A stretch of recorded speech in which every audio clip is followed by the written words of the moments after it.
Hello? Hello?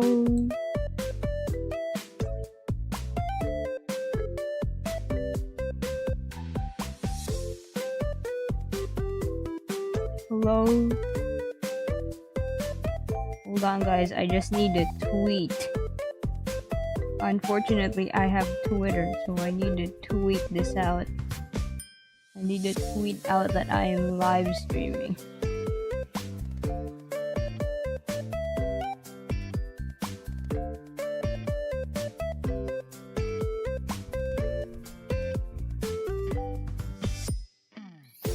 Tweet.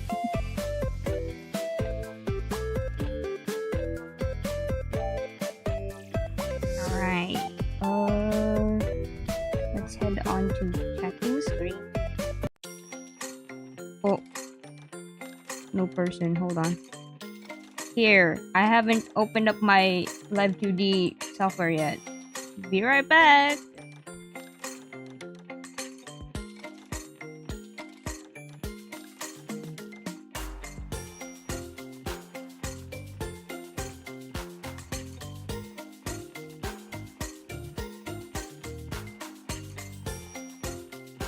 Mori's a bird. Tweet. Cluck. Call.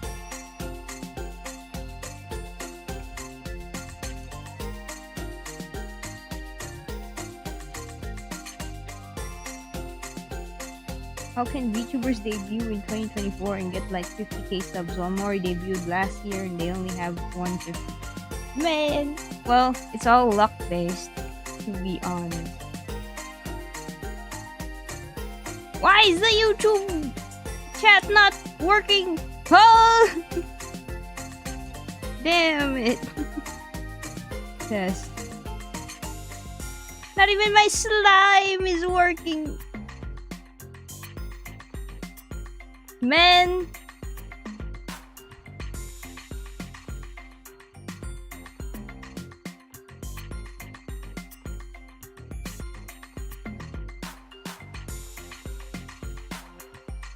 Oh, there's a lot of things happening on my computer right now.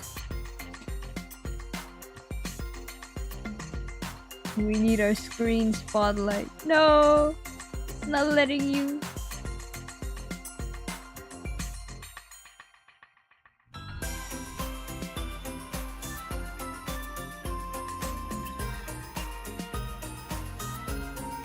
Hold on a moment.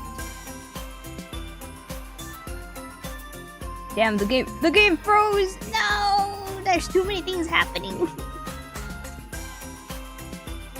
Oh man.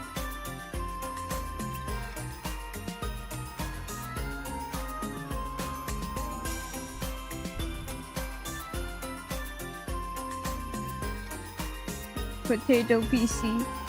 No! Is it lagging? No! No!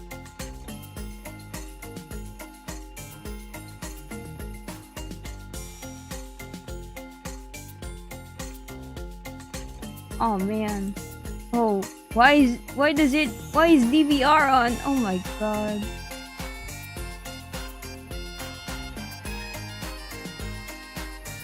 And I'm not okay with that. And I should have never let myself get attacked. Doesn't seem to be lagging on this end. Oh, okay. Hello, P. Hello, Kira. Hello, Daisy. Hello, Shigeo.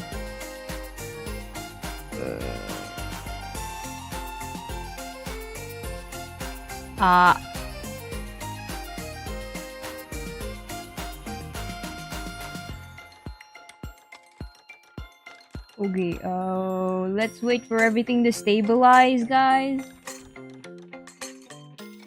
I hope back to lurk. Alright, have fun with lurking.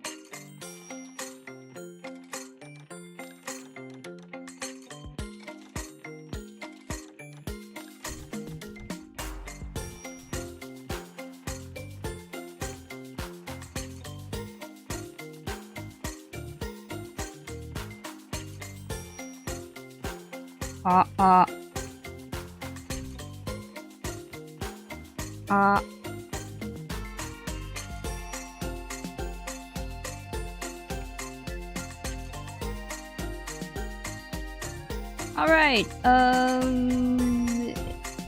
my VTube studio isn't running. Why isn't it not? Why isn't it running?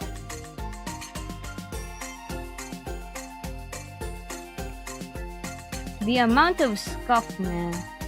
Work, YouTube chat, work.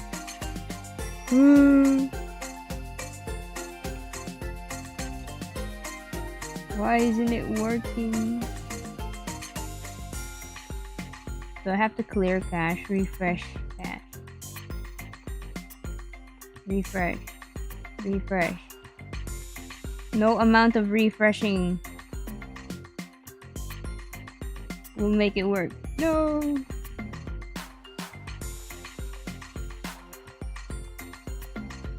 I just hit myself on the chair leg. Are you okay, P?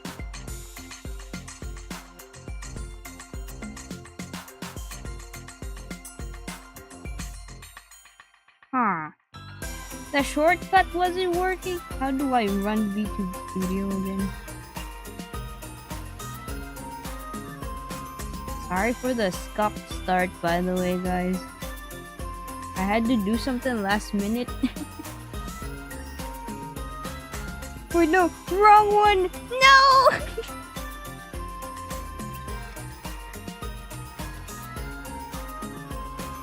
Force shutdown, please.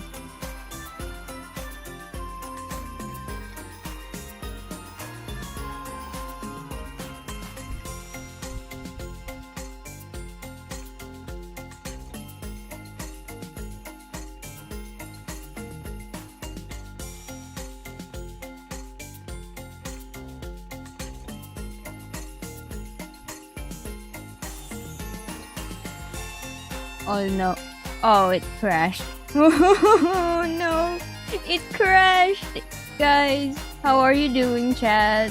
How is everything? Are you guys doing good? Is it lagging on YouTube? If YouTube viewers if you hear me, say egg.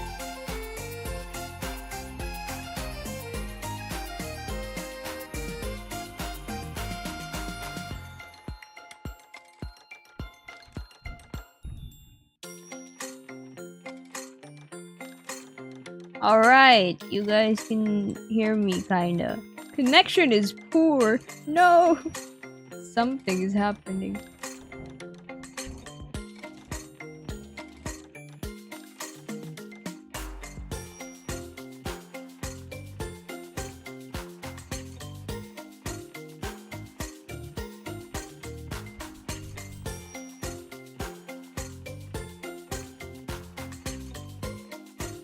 Mori's PC would die from a leaf. Yes, true, real, 100%, no cap.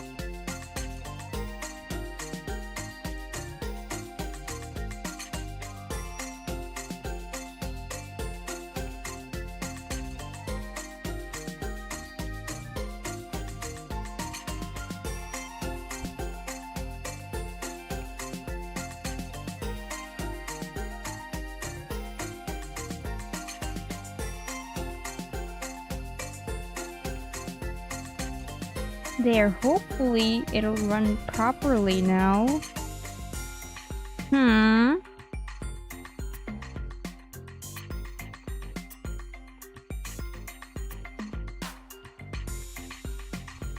I need to run my live 2D. Maybe? Question mark. I should? Question mark?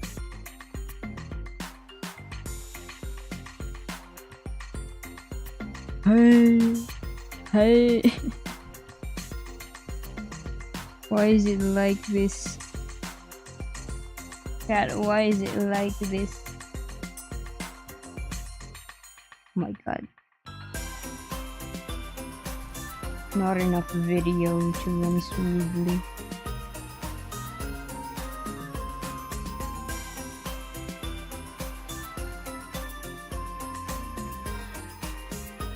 Okay, if you see live 2D Mori pop up, things are working now.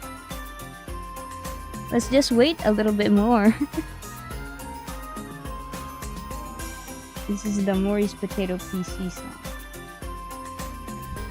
I now have pizza. Let's go, P.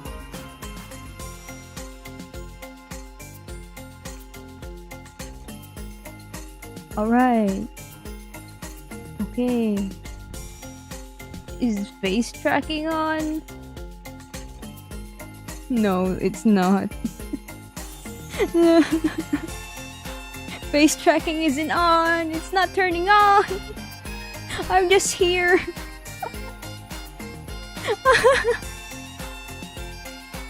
Hold on. Camera off. Camera on. Please.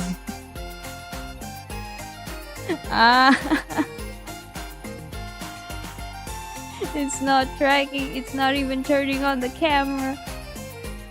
Face tracking.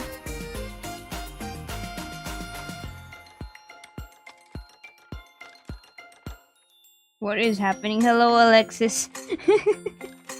We're having some start of stream scuff. It's not working. I need to restart the VTube Studio. No, man.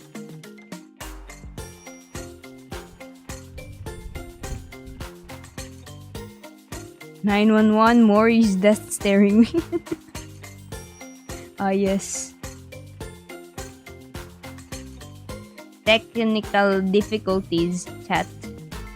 I don't know what is happening to my computer.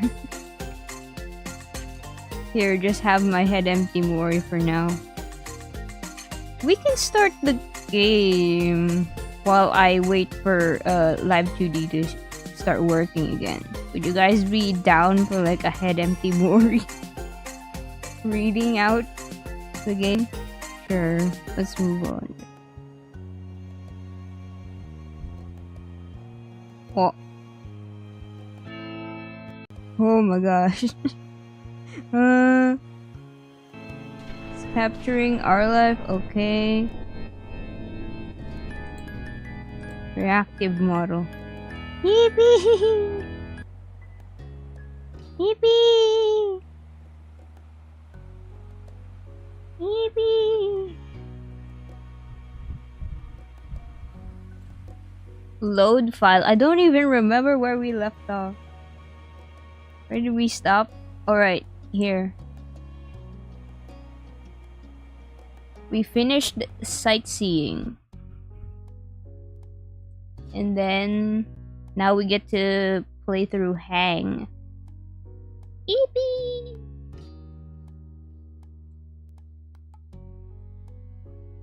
Oh!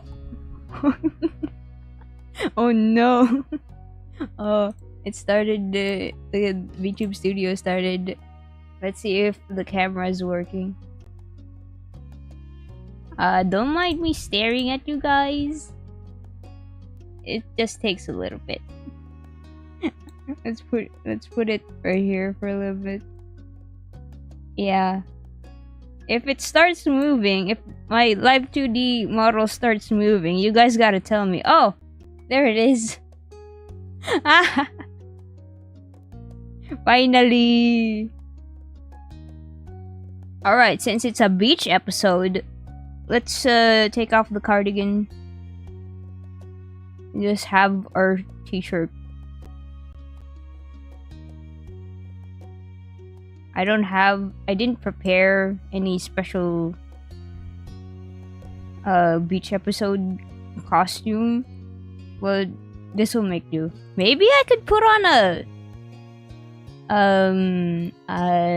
what's it called? Shades? Yeah. Black sunglasses.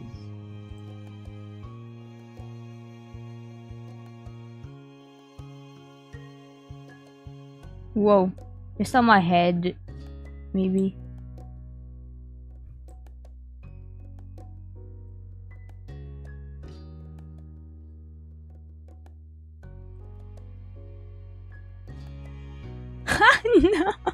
No. No. It's the wrong head turn. No. All right, let's find a flat image.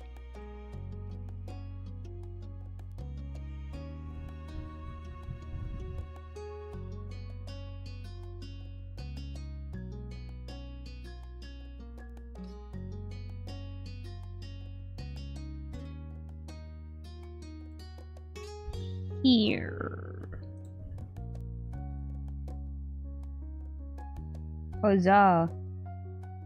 Corn Maru, alam mo bang pag tumalon ka, para ka na lumangoy? Oh my god. Talaga ba?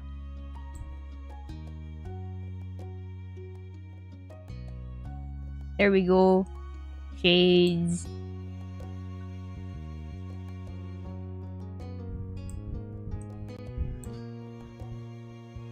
Finally, we can lock in and actually play the game! Yippee! After 20 minutes, Great on Embers, hello! Welcome in! Hi, we're playing a story game today. How are you? Huzzah! Uy, Filipino! Uy, Philippines!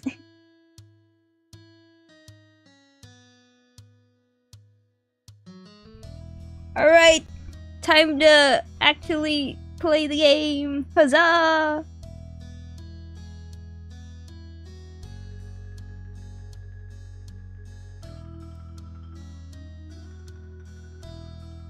Alright. Where is it? Where's the game? Okay, there. The stars had magically aligned and somehow everyone was free today.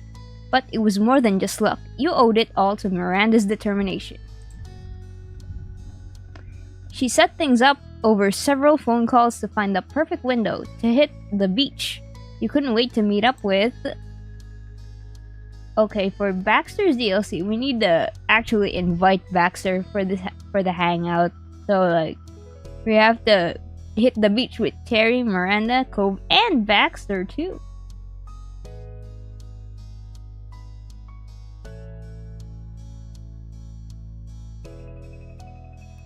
Coordinating schedules had been especially rough lately, but you didn't let that stop you from organizing your grand plan.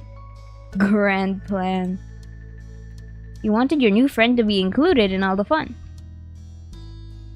After a bit of messaging with the others, you had brought up the possibility of adding Baxter to the mix. No one objected to your request, so you and Terry swiftly put his phone number to good use. Baxter had been flattered to be thought of that early in the planning stage.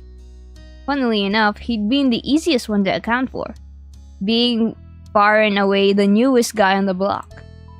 Baxter was able to rearrange his schedule to whatever everyone else needed, and you and Terry relayed the remaining details to Cove and Miranda later. Your hopes were high. Almost everyone knew each other to varying degrees, but this would be Miranda and Baxter's first time meeting. And yet you weren't worried. You weren't that worried. Deep down, you had a pretty good feeling they'd get along once they got to spend a little time together. That's where things stood. Baxter would be coming by your room any minute now. Meet up ahead of time. You'd see them all soon, but Cove was there with you already. Oh! Baxter coming to visit? Ayo! Hey Chad, which one do we choose? Are Baxter the summer fling, or Cove our childhood friend? We're trying to romance Baxter though. Keep that in mind, guys.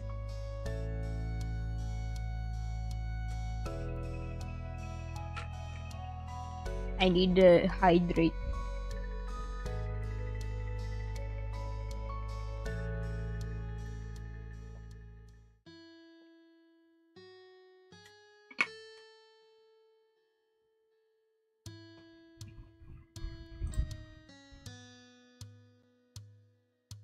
Chat. I think we need to invite Baxter. Baxter? Yeah, okay. we're Baxter is coming to our room. Be ready, chat. The prior evening, Baxter texted you for advice. He'd been caught between his options. Should he come to you, or should he hang back and you'd come get him when your friends were ready? You eased his troubles by simply inviting him to your house. You'd thought it would be nice to hang out with him before the official hangout. Checking the clock, there was a small window to get ready before Baxter arrived. Despite it being well past morning, you were wearing your pajamas. You had known you didn't have anywhere else to be until the beach trip and had a lazy start to the day. But still, you needed to get dressed in actual clothing. You needed to put a swimsuit on. Did we put a swimsuit on? Yeah, we're going to the beach. It makes sense. We're going swimming. It's the beach episode. You knew it was clean and folded in one of your drawers. It was more of a question of which one. As you searched, you couldn't help your mind wandering. Your height had complicated shopping a little. Not all suits were made to properly fit people like you. And then, for the shape of your body... Alright, we have to establish like the MC's body shape in this moment. Let's just go with the slender since we're tall. And we are not we do not have muscles. We do not have muscles. Your body was delicate. Oh my god. What does this mean? Let's say soft, squishy. There was a smooth feel to your build without any hard muscle, even if you flexed. You'd kept most of the same shape you had throughout your teenage years. You were used to your body, and your body was used to your habits.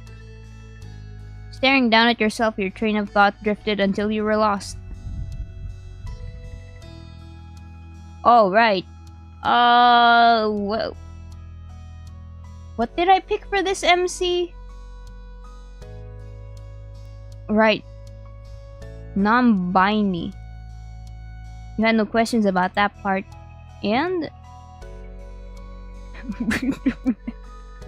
you were well endowed.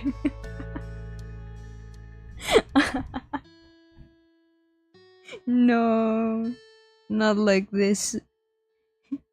We get to choose. We get to pick boob size.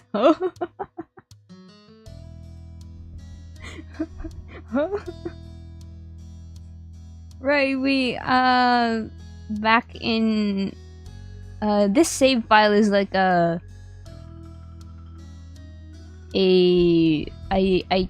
set the MC as female, non-binary. That transition to non-binary. So like, let's have them surgically removed. Yeah.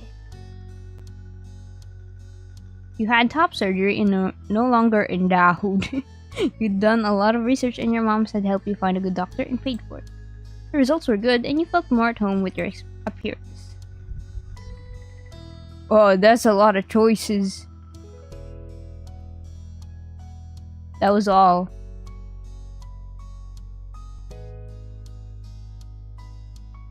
Confident. Sure, your body was awesome. It made you feel capable and assured. That was wonderful to you. You had pretty much always felt good in your body, and it was the way through your main growing years. Now that you were an adult, you didn't see that changing anytime soon.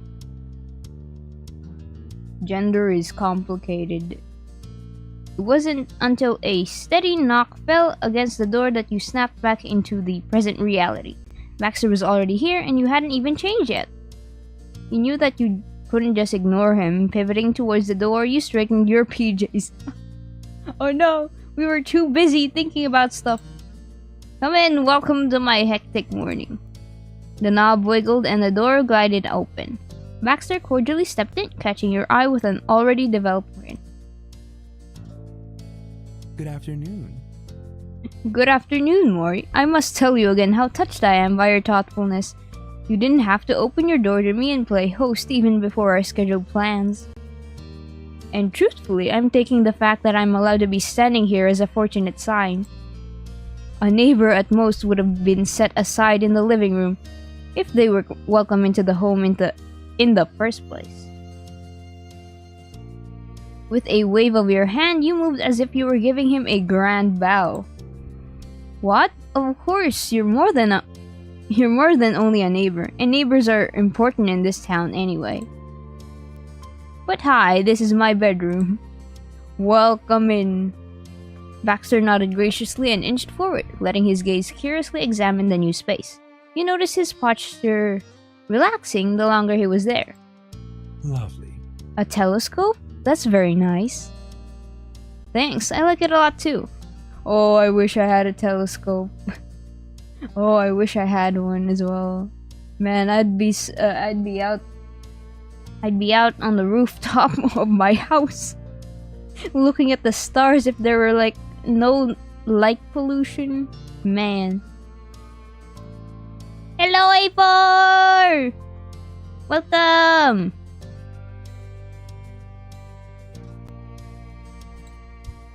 How have you been doing, A4? Oh. Hydrate.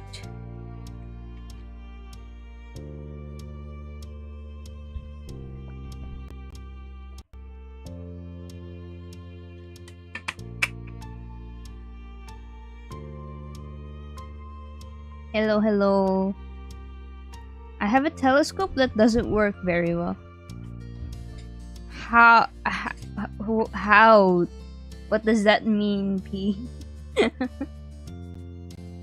I went thrifting like one time, and then I saw that there was like a telescope at the thrift shop, but I didn't know how to operate it. And then when I checked out how much it could like zoom in, I don't know if it'll be enough to look at stars.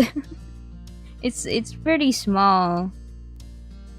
I think it was for junior stargazing ? Star telescoping. Yeah. It's all like blurry and delicate. Yeah, I think that was like the same as what I saw at the thrift shop. It was like the kid set kind of telescopes. Pretty good, Mori. Thanks for asking. I'm glad to hear. But yeah, what if I had got like one of those professional telescopes and I could see the stars?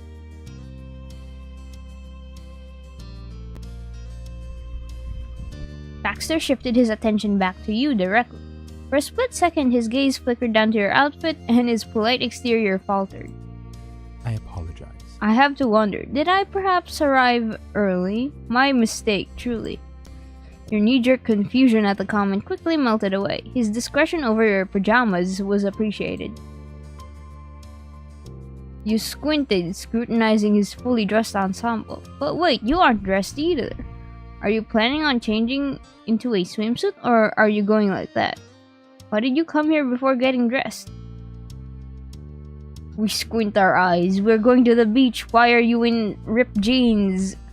You're going to get sand everywhere, good sir. He made no signs of distress under your inspection, but he did eventually crack a playful grin. That surprised you even more. There was no way he forgot where you were going later, right? Baxter managed to read the bedroom and explain himself. While I'm certainly looking forward to spending an afternoon on the beach with all of you, I will not be getting into the ocean. That was more than a hint of insistence in his tone, and it was completely unexpected from the up-for-anything mouth of Baxter Ward. He carelessly ran his fingers through his hair and left it messier than usual.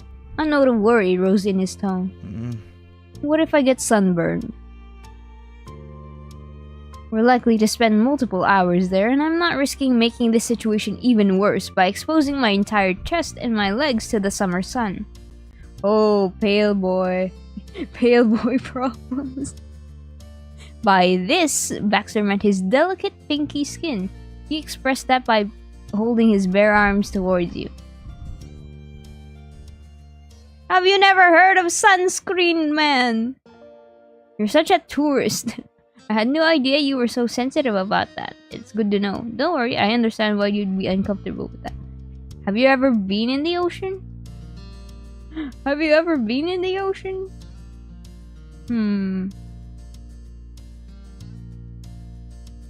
I've been on boats, ones that have gone out far from the mainland.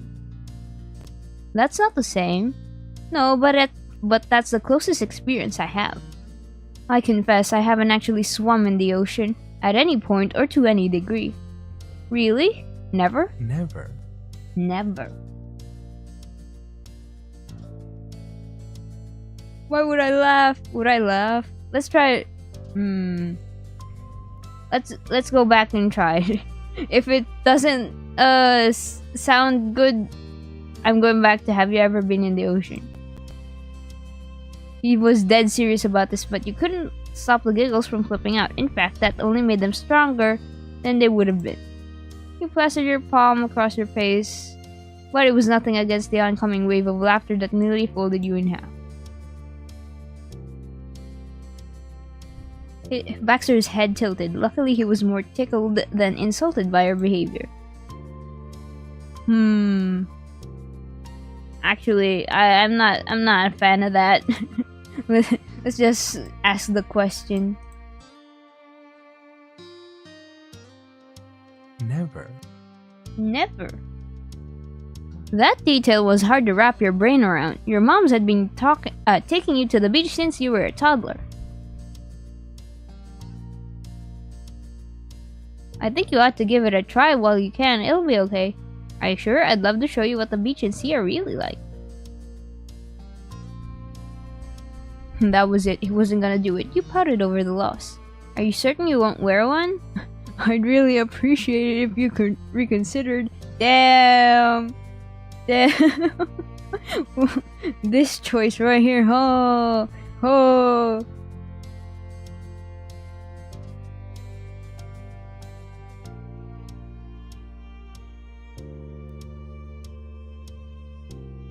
Are you sure? I'd love to show you what the beach and sea are really like. Let's just convince him. I don't want to do this. I don't want to do this. This one. Ah. Baxter laid a hand across his heart and his brows bent. In that case... That is an offer I wouldn't refuse. Ignore what I said previously. I'll certainly wear a swimsuit. Oh. The shine in his eyes matched the gleam in yours, and yet he remained firmly rooted in place. Baxter was clearly in no rush to leave. Chuckling, you were delighted that Baxter wanted to hang out with you just as much as you wanted with him.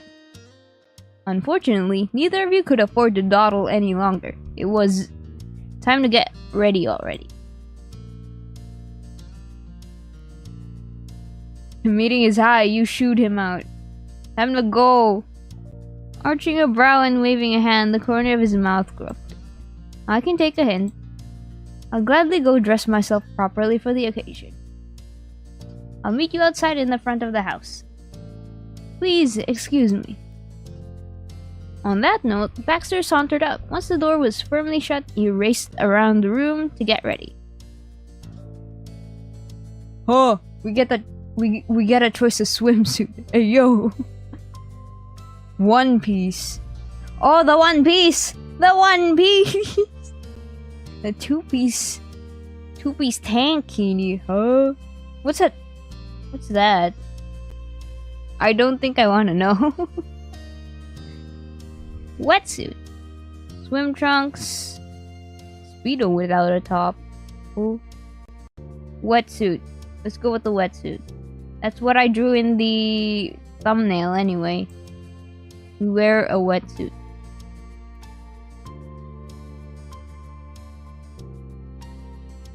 Huh? Huh? Why is it lagging? Hello? Okay. I misclicked. Please. Okay, here. There. Everywhere.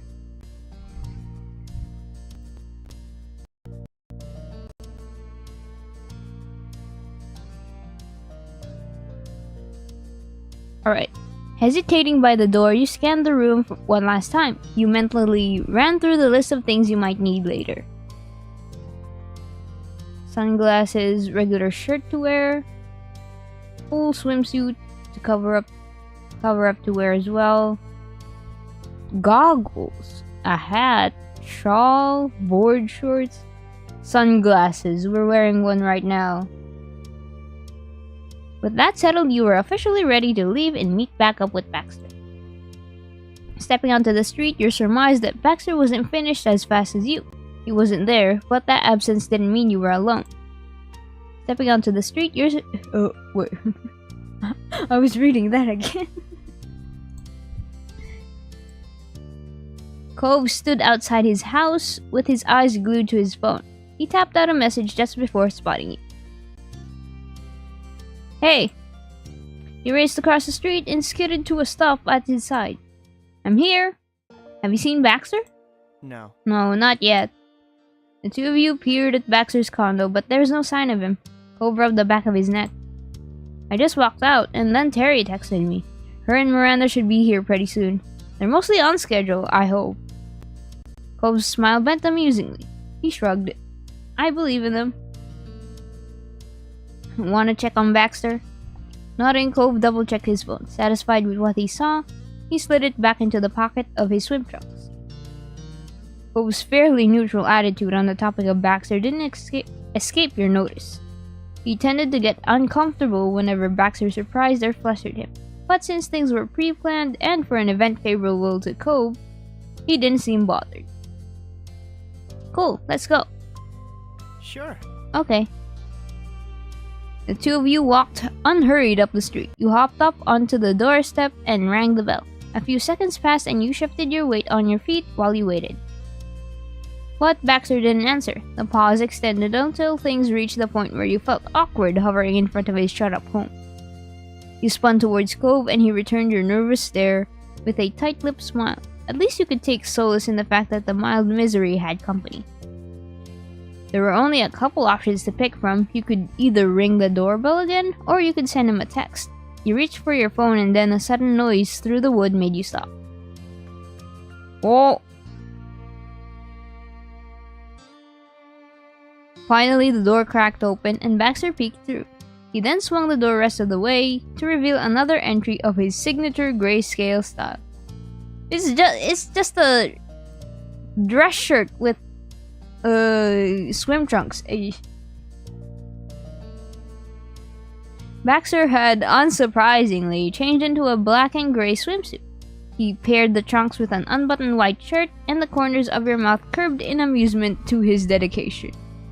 Nice to see you. Hopefully that shirt is anti-UV. We've got sunscreen, don't worry. Good afternoon. I can't thank both of you for waiting. Hey. Hey. Hello again. Still worried about getting sunburnt, huh? What took you so long? We were waiting forever. Oh. Don't make them feel bad.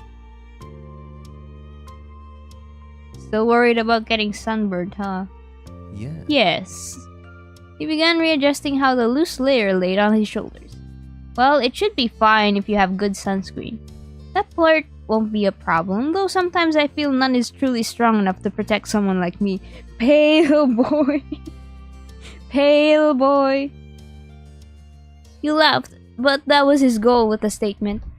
The atmosphere had become far more laid back. Cove was the one to move things forward.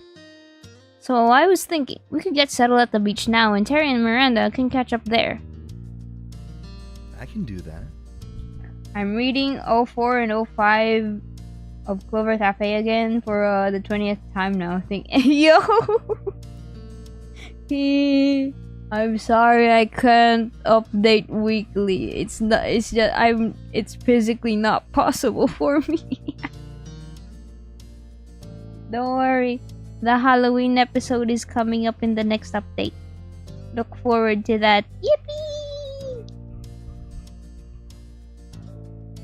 I second that idea. While this neighborhood is charming, I think a change of scenery would be preferable. Then we're all in agreement. Our beach day begins now. You exuberantly pointed in the direction of the beach while Cove paused to shoot off a quick update. He made sure to let the others know exactly where to find you. It's okay, thank you. I'm just glad people are reading it.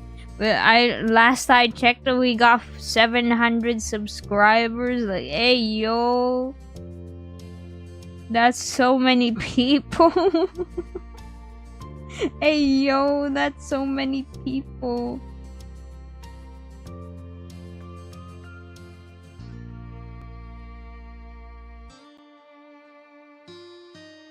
Thank you for the head pats, A4.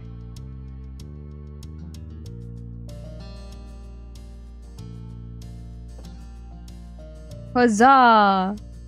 Huzzah! He flashed a thumbs up as soon as the message was sent, and with that, the three of you strolled down to the street. The path you walked was as natural as breathing for you and Cove. For Baxter, it was a brand new experience. Though you might not have been able to tell, he walked straight on, with certainty in his step that was on par with the locals. Oh, beach! Let's go!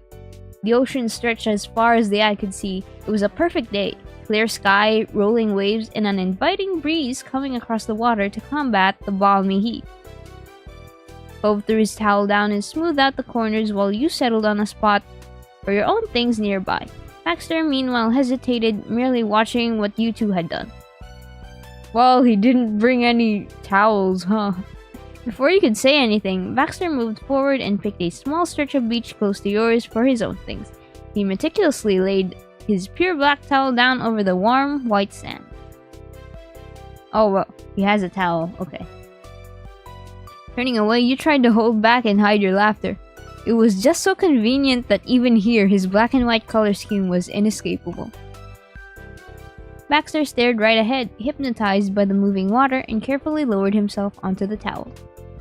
For you, your family, and your neighbors, the ocean was an old and well-loved friend. But witnessing the wonder dancing through Baxter's eyes reminded you just how vast and awe-inspiring the sight truly was when it was right in front of you. You glanced at Cove and realized he was taken in by that side of Baxter as well. This beach was a special place for the people of Sunset Bird, and now it was working its magic on Baxter. Cove seemed flattered by the awe and unspoken approval written all over Baxter's face. The sea meant more to him than even the others living there. To appreciate it was to accept him. He hugged his knees to his chest. So, what did you want to do? When you didn't ask, I can't seem to read today. Why is that? First the scuff, now my illiteracy. What is happening to me? When you didn't answer, Baxter tore his focus away from the water. He was pleasantly surprised to find out that Cove had directed that question to him instead. Oh, I've been running on the assumption that you all had something in mind. Whatever it is works for me. We don't. Nope, no ideas. Honestly. Then, truthfully, I'd prefer to stay as dry as possible. Take a stroll or simply remaining here where we are, enjoying the scenic view.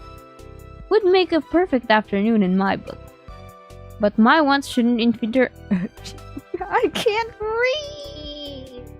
My brain ain't braining right now. Me too, P. Me too. My wants shouldn't interfere with yours. I won't stop anyone from having fun in the water. We're at the shore and I'm not heartless. Cove messily brushed his hair back and thought about Baxter's idea of a beach trip. He snickered, rolling into a rumbling laugh. I guess you're not gonna make much use of that swimsuit. It already served me rather well, I think.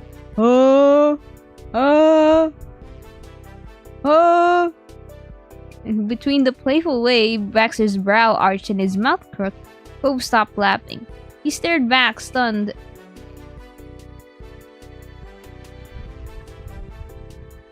My plan was to get some sun anyway. A stroll sounds nice. You shrugged.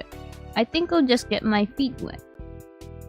Do we go swimming, guys? I'm really sorry for my late responses. The stream's delayed. I think... Do I have it? It's at low latency. If you think your stream is delayed, make sure to refresh. Maybe that'll fix it. But that also depends on the internet connection.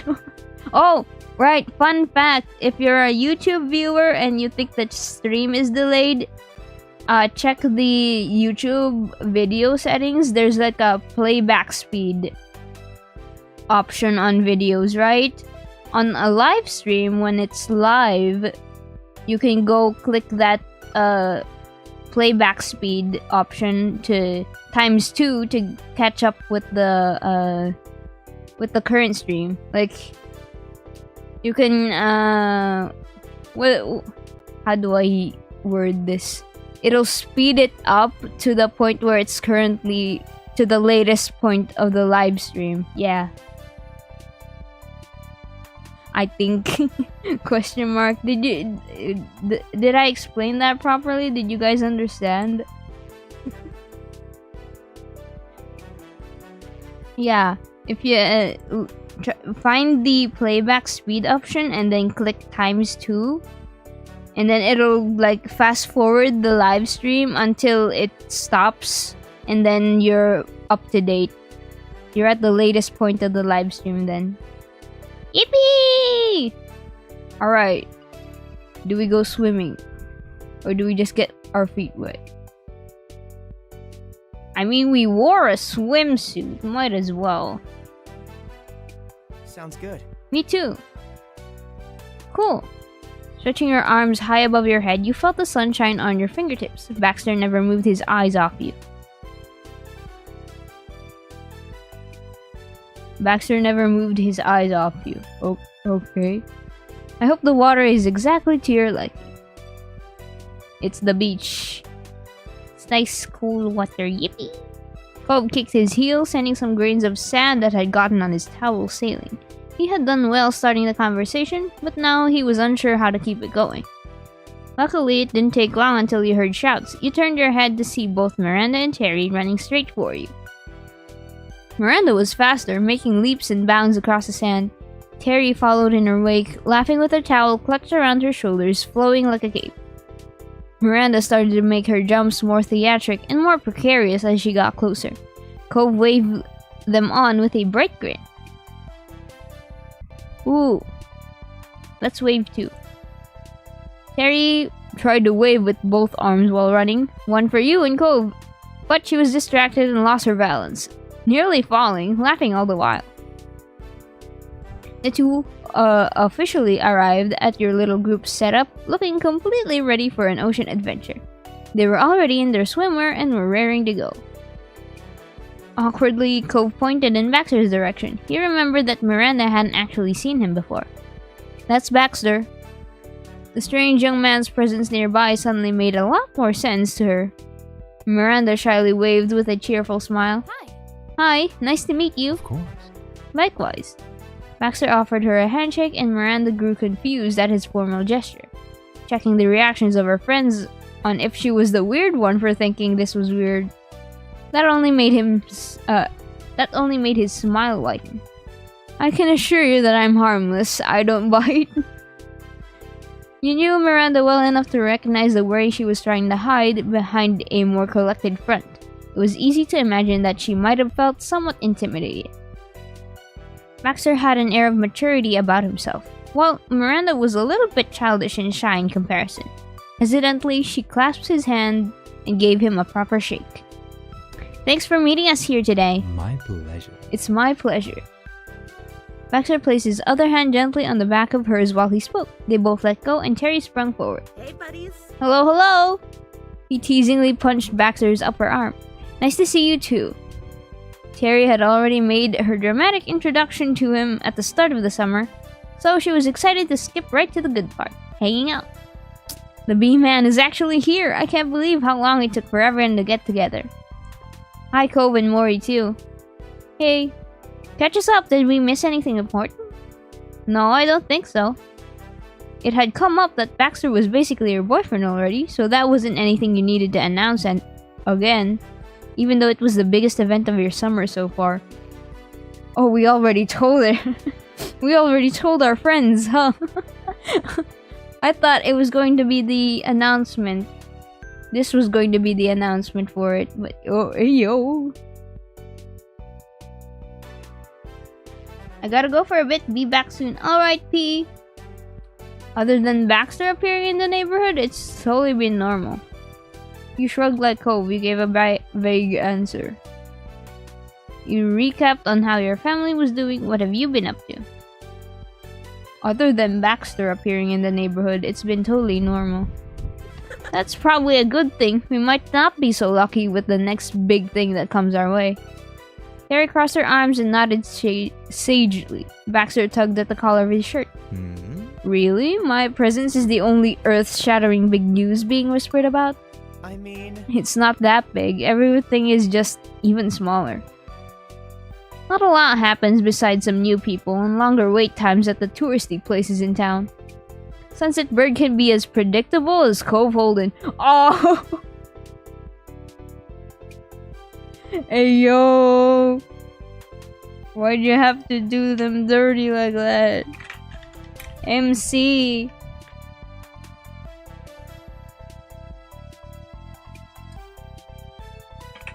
I had to get a drink for that.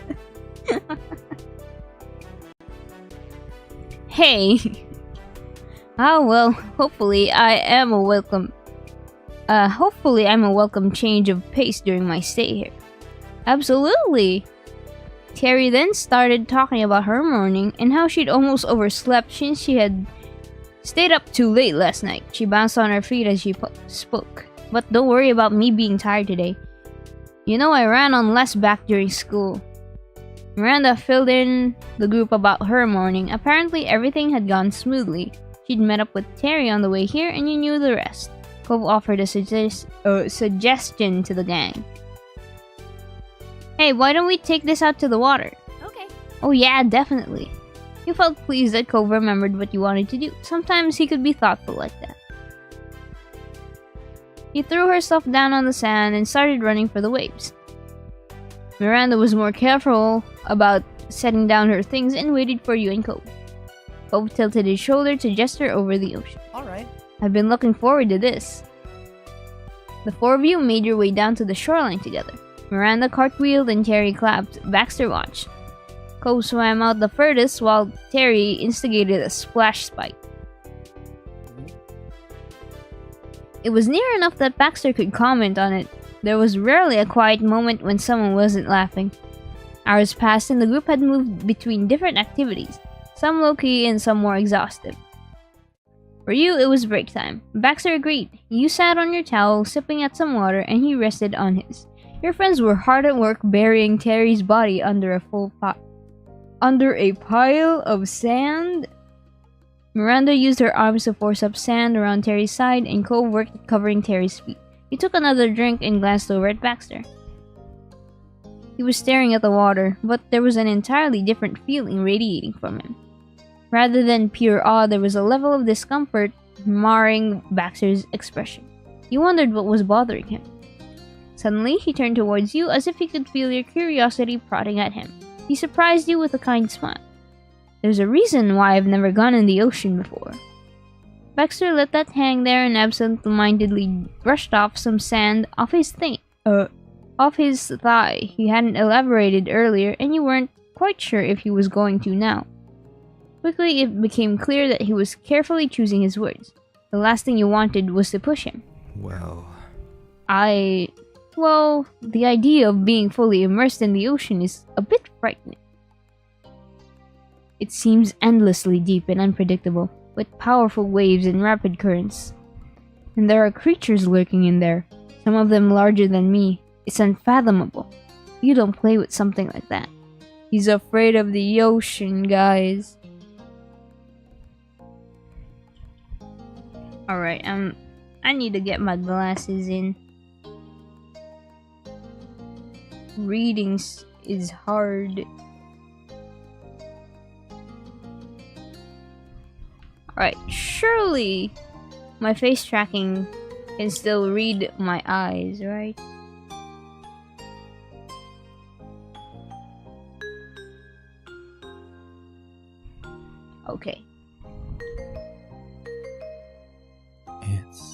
If I enter that water, I'll never return from it.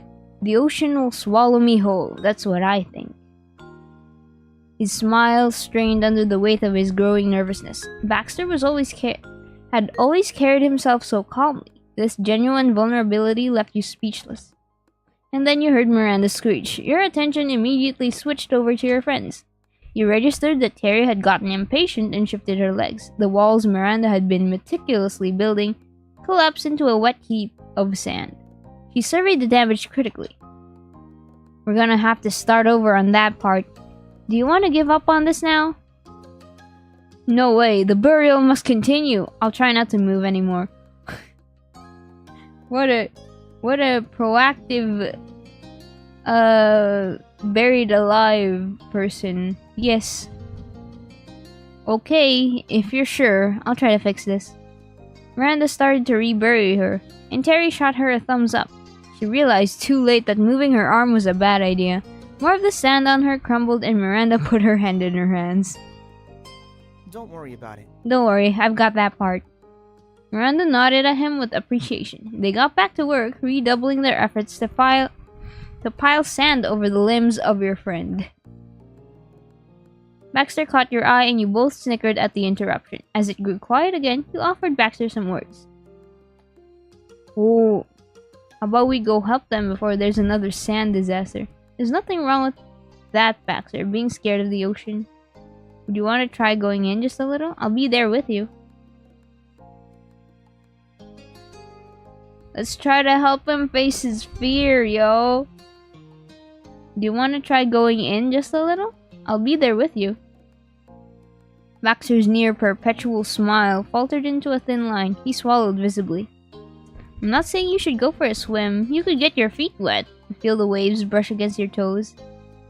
He ruminated on your suggestion for several seconds. Gradually, you caught the upturned twist of his lips. It's doable. Well, I suppose I could manage that. Then let's go. Let's.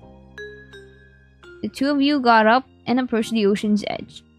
As soon as the water rushed forward and tickled his skin, the air got caught in his throat and Baxter froze in place.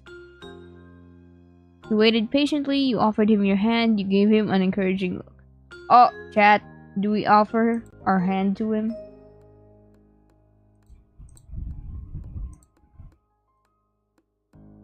Hold on.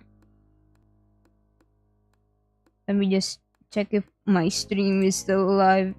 Is it still running? Okay, it's still running. Yeah. Do we offer our hand to him? Yes? No? Sure, let's offer a hand. His lips twitched, and then Baxter immediately latched onto you. Moving closer, you tried not to splash him. He knew this was a huge moment for Baxter, and you were willing to give him all the time he needed. Gradually, he was able to release a calming breath. He squeezed you and offered a tentative smile. You gave him a reassuring squeeze back. Baxter inched further until the water crept up to his calf. He watched the water swirling around him as it moved with the tide, and then, surprisingly, he chuckled at the sensation. You know, this is rather nice. Yeah. But this is as far as I go. I'm positive at that point. That's okay. Right here is perfect. I'm glad this wasn't too bad for you. As am I. Baxter stayed there, viewed the waves not from a distance, but from within their embrace. His nerves ebbed until you two were relaxed in that bubble of each other's company. At least by your side, he could enjoy the feeling of the ocean from a safe level. Oh yeah! Resembling the Kool-Aid Man, she kicked herself out of the ground with gusto. Sand went flying in all directions and a Terry-shaped imprint was left behind. Oh yeah! I don't know the Kool-Aid commercial, by the way. I've never seen it. I've only seen the visuals, like the image of the Kool-Aid Man bursting out of the wall, but I've never really heard the audio for it. So that's like my own cultured rendition. Miranda yelled again and Cove chuckled. There probably wasn't a better way to get out of it. The suddenness of the incident startled you and Baxter enough to let go of each other's hands. You didn't get to join in on burying Terry, but you didn't mind. The one-on-one time you did get with Baxter was something you wouldn't have missed. You waved cheerily to your friends and the five of you regrouped about halfway between the towels and the destroyed tomb. Man, I'm ready to wash this off. Terry looked down at herself and laughed. She tried brushing the wet, mushy sand off, but most of it stubbornly clung on. She had succeeded in moving around where it was on her. Just came by to say hi. Gotta go now. Alright, hey Mori. Thank you for dropping by. Good luck with stuff on your end. Hey Baxter, are you ever gonna go for a swim? You're the only one who hasn't jumped in yet. No, don't worry about me. It was never my intention to swim. Please don't let that stop your fun. Thank you for the head pats, Daigo! Hello, hello! We are having a beach episode with Baxter! Yippee! I don't remember if the last time we played this, I got Baxter to wear a swimsuit, but now he's wearing a swimsuit. Screams in back. Welcome back, P!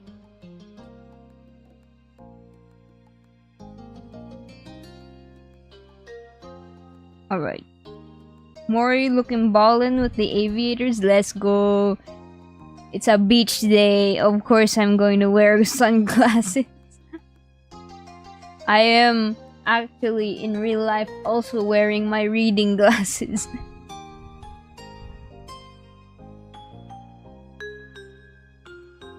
Alright. Where were we? Okay. He echoed the same statement he made to you earlier that way. Wait, what? Well, It's simply not my preference. Harry squinted and thoroughly scrutinized him. She wasn't satisfied with his answer. Uh-huh. I think I get it. You're new here and you don't know what to do in the great wide sea. Just hold on to my back and I'll take you out into the water with me. While I greatly appreciate the gesture, I must decline. I've experienced as much of the salt water as I want to already. Are you sure? I can totally handle it. I'm a lifeguard in training. Are you though? Have you started your lessons? I haven't heard yet. Terry, I thought you hadn't signed up. Oh, you haven't started your lessons yet. Shh, I will, and that's what counts. thank you. Yes, thank you. Aw, but it's just so sad to leave you out. You know, me and Cove only became friends in the first place because we were beach people. You can be a beach man too, B-man. I want to draw a little spooky version of a character, but I don't have any good ones. Ooh. Maybe draw your favorite character as a spooky ghost with sunglasses. Man, my glasses are making my model close its eyes. Hold on. Let's calibrate that a little bit.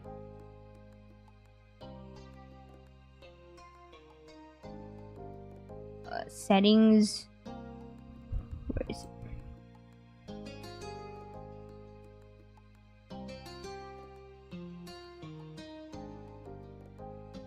Eye open sensitivity. Yeah, let's crank that to 100. Blink sensitivity. Alright. There. Whoa! No, my aviators!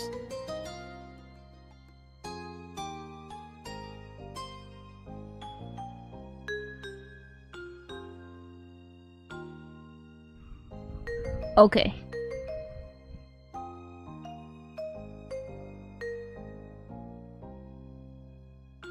Alright. Whoa. Thank you for the head pat, Say4. Now my glasses will not make my eyes closed while I'm reading the text.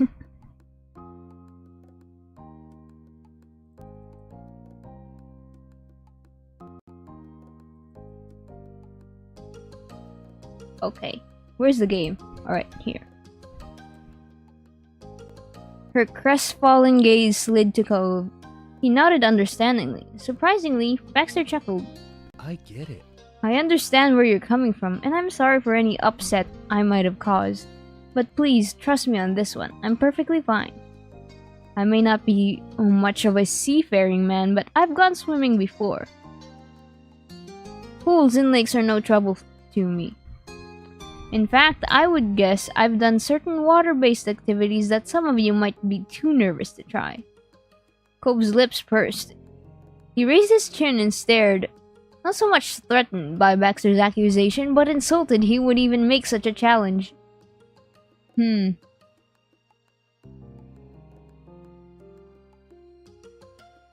Seriously? Like what? I surf. I have a dad whose entire business is about water-based activities. I went on a jet ski when I was 8. What could you have done? He notably didn't mention the results of his young jet skiing adventure, and Baxter didn't show any hint of doubt about Cove's accomplishments.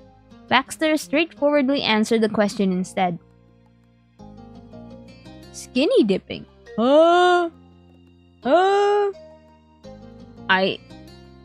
Cove's jaw dropped. That suggestion left him scandalized and the reddest you'd ever seen him. That doesn't count. So you haven't done it then. You might want to, especially since you already enjoy the water. It's rather liberating. Why are you saying that? Baxter was making an honest recommendation. You could tell it wasn't his intention to come across mocking Cove's lack of experience there. However, Cove was still completely thrown. That suggestion of Baxter's was even worse than implying he was more confident in the water than Cove. The silent beat was broken by Miranda's embarrassed attempt to stifle her giggles with the palm of her hand. Her cheeks had grown flushed, and you knew it would be a while until she was confident enough to even dare to make eye contact with Baxter again. Terry, meanwhile, gave Baxter an impressed nod, and then instantly lost all composure. She fell into a boisterous fit of laughter and holding tightly onto her own stomach.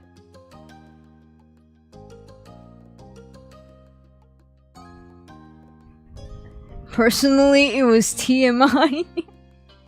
It was TMI.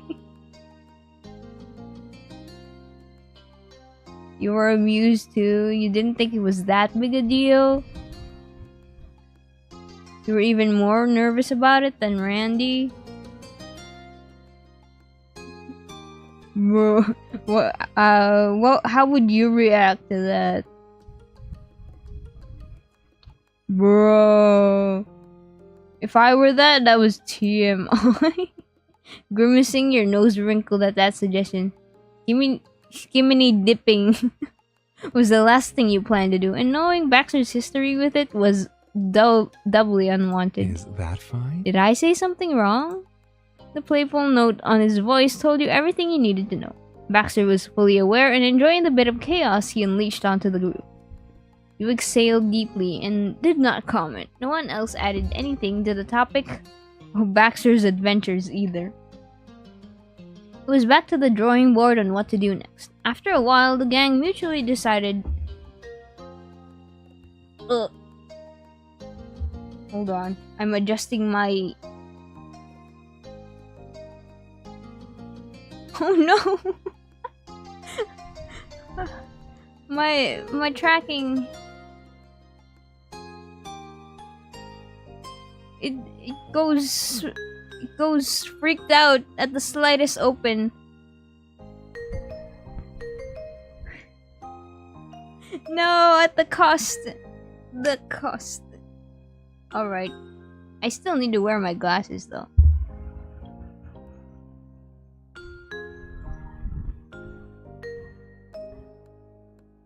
Alright. After a while, the gang mutually decided it would be best to go do something that was not water-based. The 5 of you continued to have a good time, and you went on a shell hunt. Miranda managed to find the biggest, while you found the most colorful. Cove caught a tiny crab. Hey yo!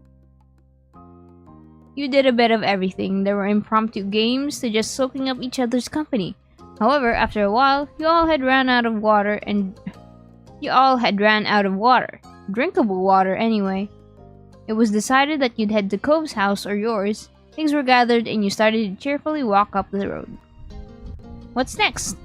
I don't have anywhere to go, so it could be whatever. Yeah? Same, I guess we could keep hanging out. Carrie snorted and readjusted her grip on her thing. Don't sound too sure there, Cove. By this point, you could see your house. It hadn't taken you long to make the trip.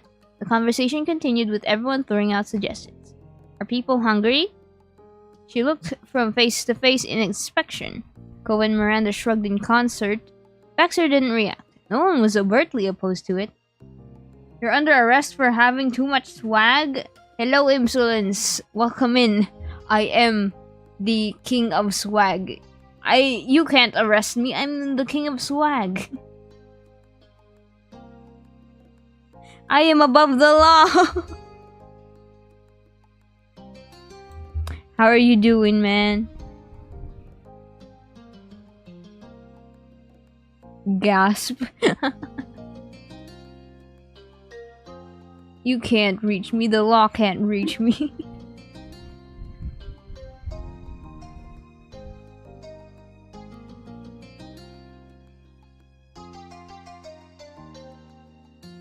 Ow. Did I get bonked? I got bonked. Did you guys see the bonk? I could never catch the bonk.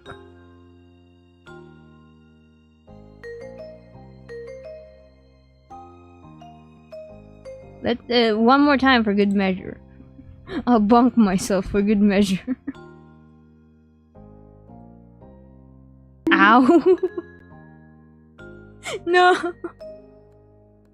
The bonk was working. Okay. Alright. My screen is set up in a way that Ouch! No way, A4. My screen is set up in a way where I can't really see if I'm getting bonked or not, so I just gotta trust your word for it. Good point, I'm doing terrible. See? Damn, the cops these days. You weren't really starving, it wasn't quite mealtime. We could get dessert. Miranda put a finger to her lip and thought. With a smile, her voice became more confident. Yeah, that would be fun.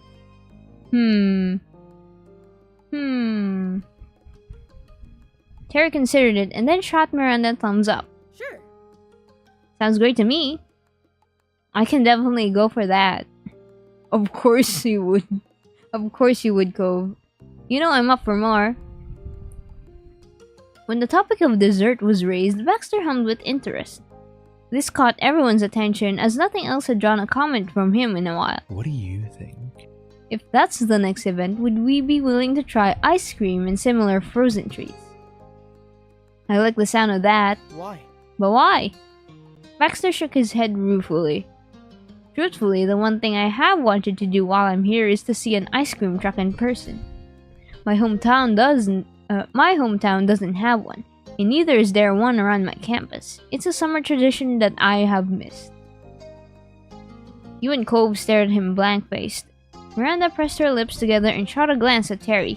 Her expression was like a stone. Moai emoji, moai emoji. That was a dramatic drop in mood. Am I being goshly touristy right now?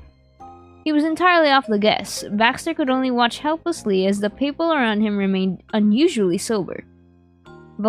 Cove voiced the consensus of the locals.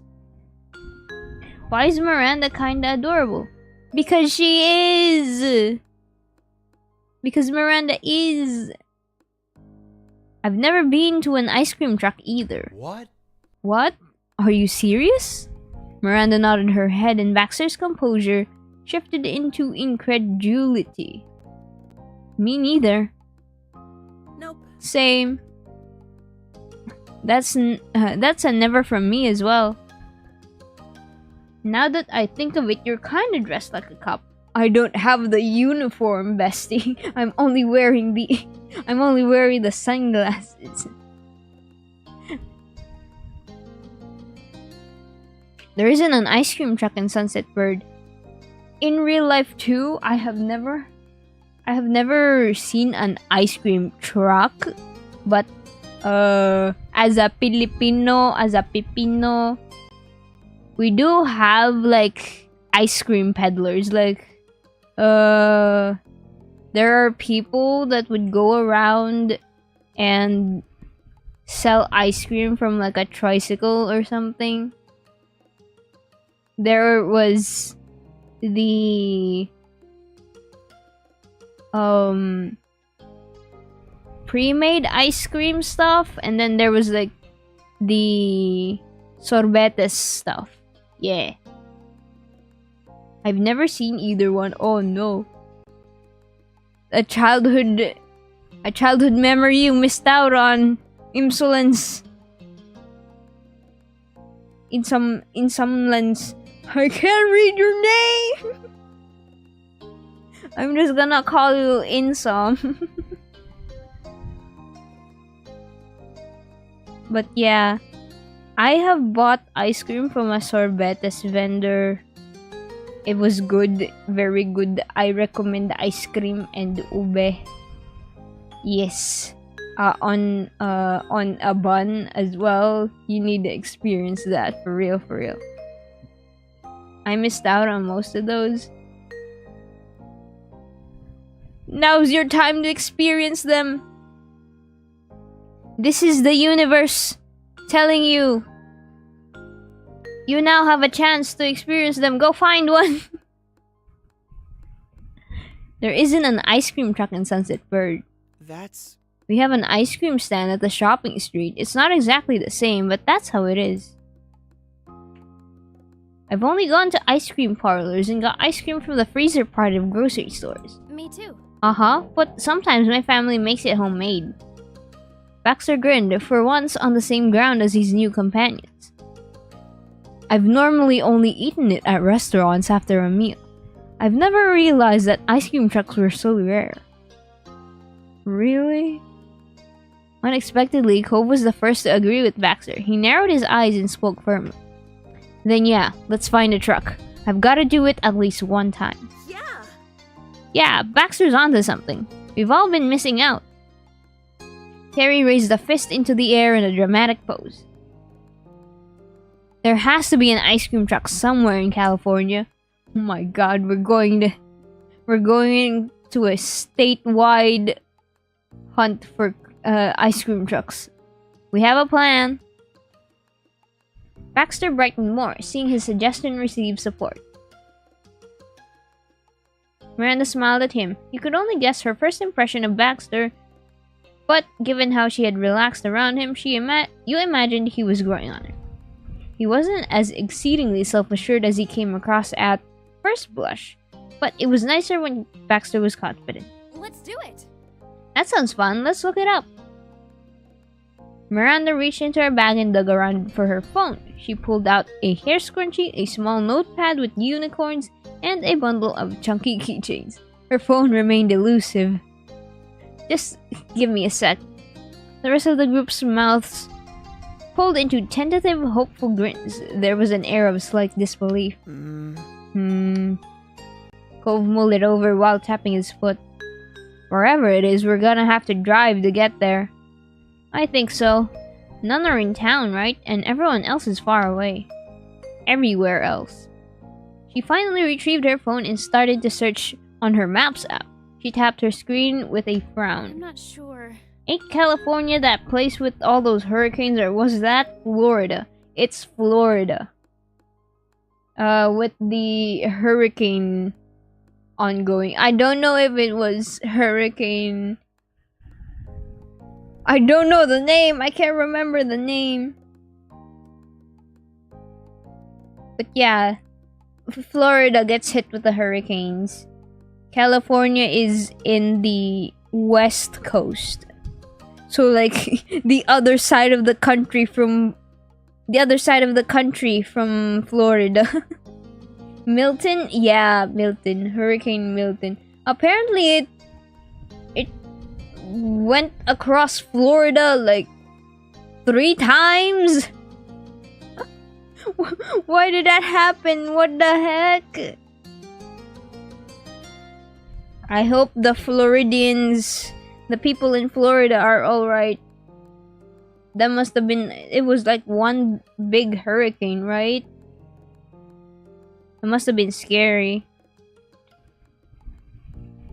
Even though like I live in a country that's basically like the hurricane barrier of Asia.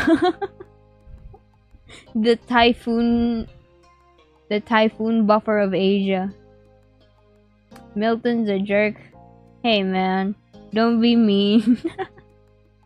That's just the one Milton. What about the other Miltons? It's already late afternoon too. I wonder if ice cream trucks are even still going around. We have to believe it's too soon to give up. Cove nodded, patting at his pockets. They were tellingly empty. I'll get my keys. It's doable. No need. Allow me. I asked to do this. It was only fair I be the one to cover the transportation. Besides, it's a rental. We may as well make the most of it while I have it. Alright. Cove raised his shoulders in a bewildered shrug. Baxter ran his fingers through his hair to swipe his bangs, and they fell back onto place after. I will return only in a moment. Harry shot him a thumbs up and Miranda mumbled absent-mindedly, focused on her task. Baxter flipped towards his condo and headed off, his strides long and determined. Oh. Cove raised his voice at Baxter's back. We'll put our stuff away while you're doing that. Baxter peered over his shoulder and answered. Good. Very good. Baxter was soon out of sight and Cove gathered up all his things into a sturdy hold. He gestured with his chin into his house. We could use my place for storage. You were on board with that. You shifted your things around so they'd be more comfortable to move. Then that rumor about the one weird black unlisted helicopter that conveniently landed on and broke the supplies people were using to help the dying people that got affected by the hurricane? Huh? What? No idea what's up with that or if that's real. I don't know that. I don't know what that is. Huh? Man.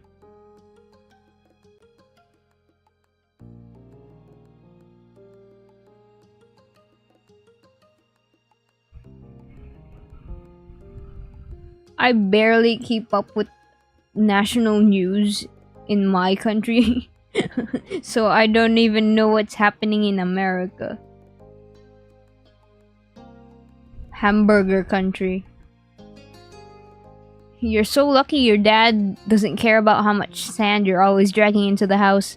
My moms are not like that. Yeah, I am lucky. Cove led the group to file into the Holden household. Miranda brought up the rear, stumbling behind Terry. She was being led by the arm while still keeping her eyes on her phone. Sandy towels were dropped in a heap in the living room, one after the other. No one wasted even a second with organization, taking cues from Cove's rush. I need a minute. I'm gonna grab a shirt. He darted down the hall, his steps loud on the hard floor. Oh. Do we get a cover-up too? We're wearing a wetsuit. Terry is also wearing one. They're not really going to wear a cover-up. Yeah, let's follow Terry's lead. You waited there. Cove returned, now decent with his Orca t-shirt. Terry hooked her arm around Miranda's and used her other hand to wave towards the door. When you got out, you could see Baxter's shiny black vehicle idling on the street and waiting its passengers. Cove went for a seat in the back without consideration. He was not going to be in the front. Do we sit at the front? Do we ride shotgun, guys? I knew I couldn't trust those helicopters.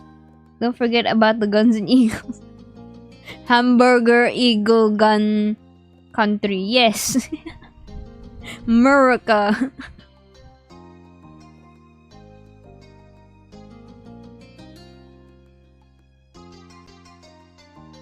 Do we ride shotgun, guys?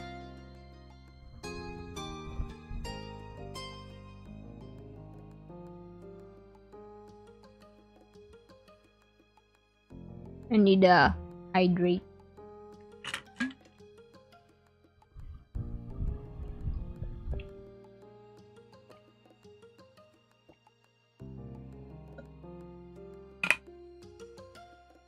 Yes. Alright. Okay. We get a yes. We are riding in the passenger seat. You would. With you going to the passenger seat, Terry and Miranda followed Go. Hello. Welcome to my car, friends. Do we know where we're going? Miranda nodded slightly and leaned forward to hold her phone up. Her persistence had bared fruit. There's some suburbs surrounding the city where ice cream trucks have routes during the summer. I can't tell exactly where they're gonna be when we get there, though. That is more than enough. The two conferred on directions until Baxter decided the route towards a random neighborhood street in the area as a starting point. He took off, the car gliding across the road with minimum vibration affecting the cabin. In the heat of the excitement, Terry reached up from the middle seat and punched in the music. It connected to Baxter's song list, and your eardrums were struck by the pounding of a regular drum. A guitar riff shrieked out after it was on a punk metal track. Oh. Dang. You turned the music up even louder. Can this music be changed? Can it be turned off? You covered your ears. Oh, dang. That's mean. Sure, let's just listen to what Baxter has to offer. Yippee. That was your kind of music. Who knew it was his? Well, I do like me some otaku and what other what other Vocaloid producers do like punk metal music? Can't remember. Shanty by Wotaku, yeah.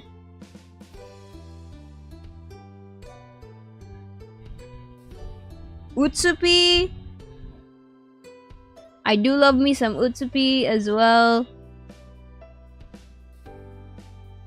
And all the Vocaloid producers that do rock and death metal or something.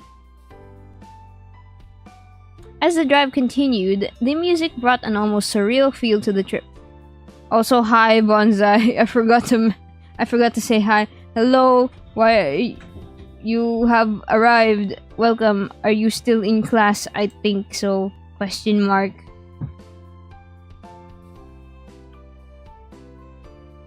The shredding guitars and shouted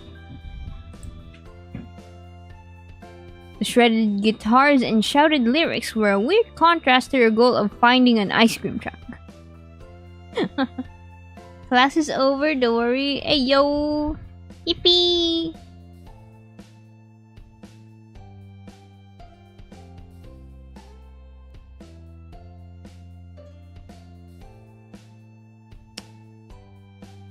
We're searching for an ice cream truck right now.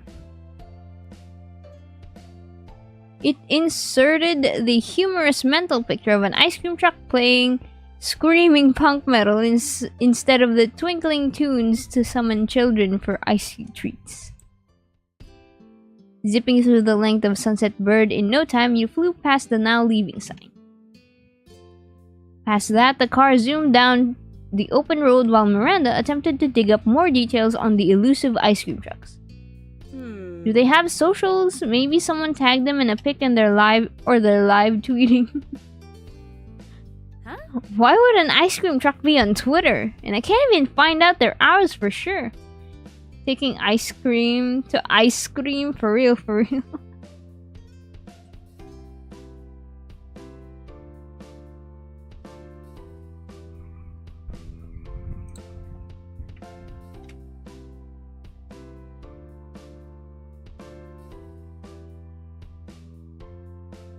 Oh.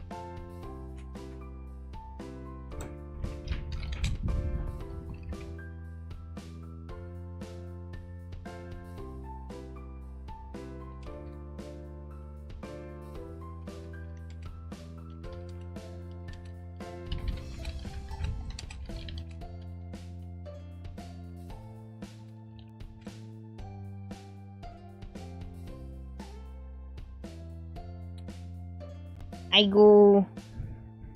I'm just typing stuff out. Don't worry. Check your Discord. I believe in you. Minutes added up, and as did the miles. The city got closer, but the shadows closed in faster. The sun glinted from behind distant skyscrapers. Calling it late afternoon was being generous. It was evening. I sent a thing in Arts chat, by the way. Ooh, I'll check that later.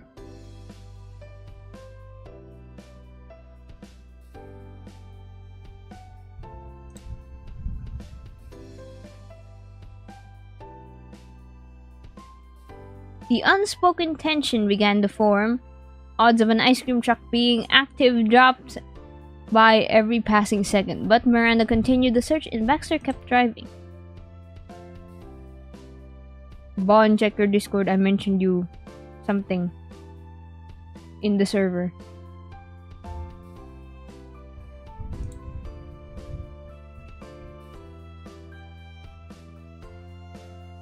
Why'd you just reply with a gif? Please! The voices in my head are quiet today. Something's off about the ice cream truck. It's an elusive ice cream truck.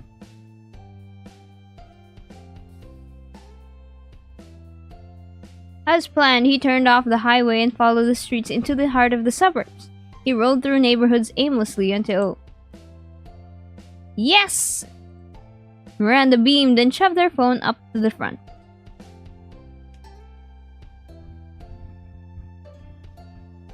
Whoa! Hey, yo! I got jump scared. There is a bonsai brai appearing on the stream. Hello. I will be unmuting Discord now. You will be heard on stream now, Bonsai. I can't hear you, by the way. If you're trying to say anything, question mark.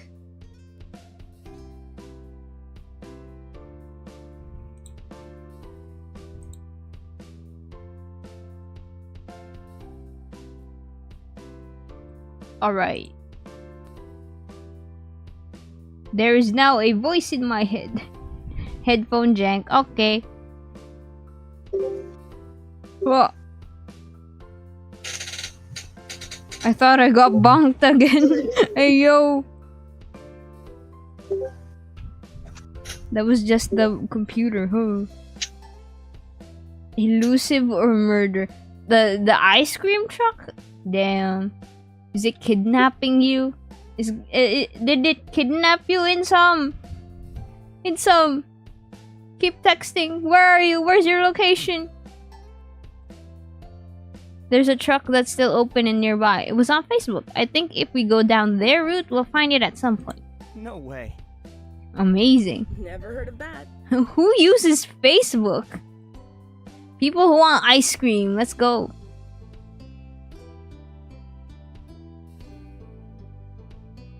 Please direct me. I can't read the post.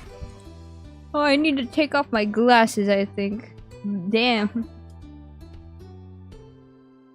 Hello! Hello! Are you there now? You are Hey, now hey. being heard on stream. Hello, chat. Have you been behaving, YouTube chat? Ayo! I have to make sure.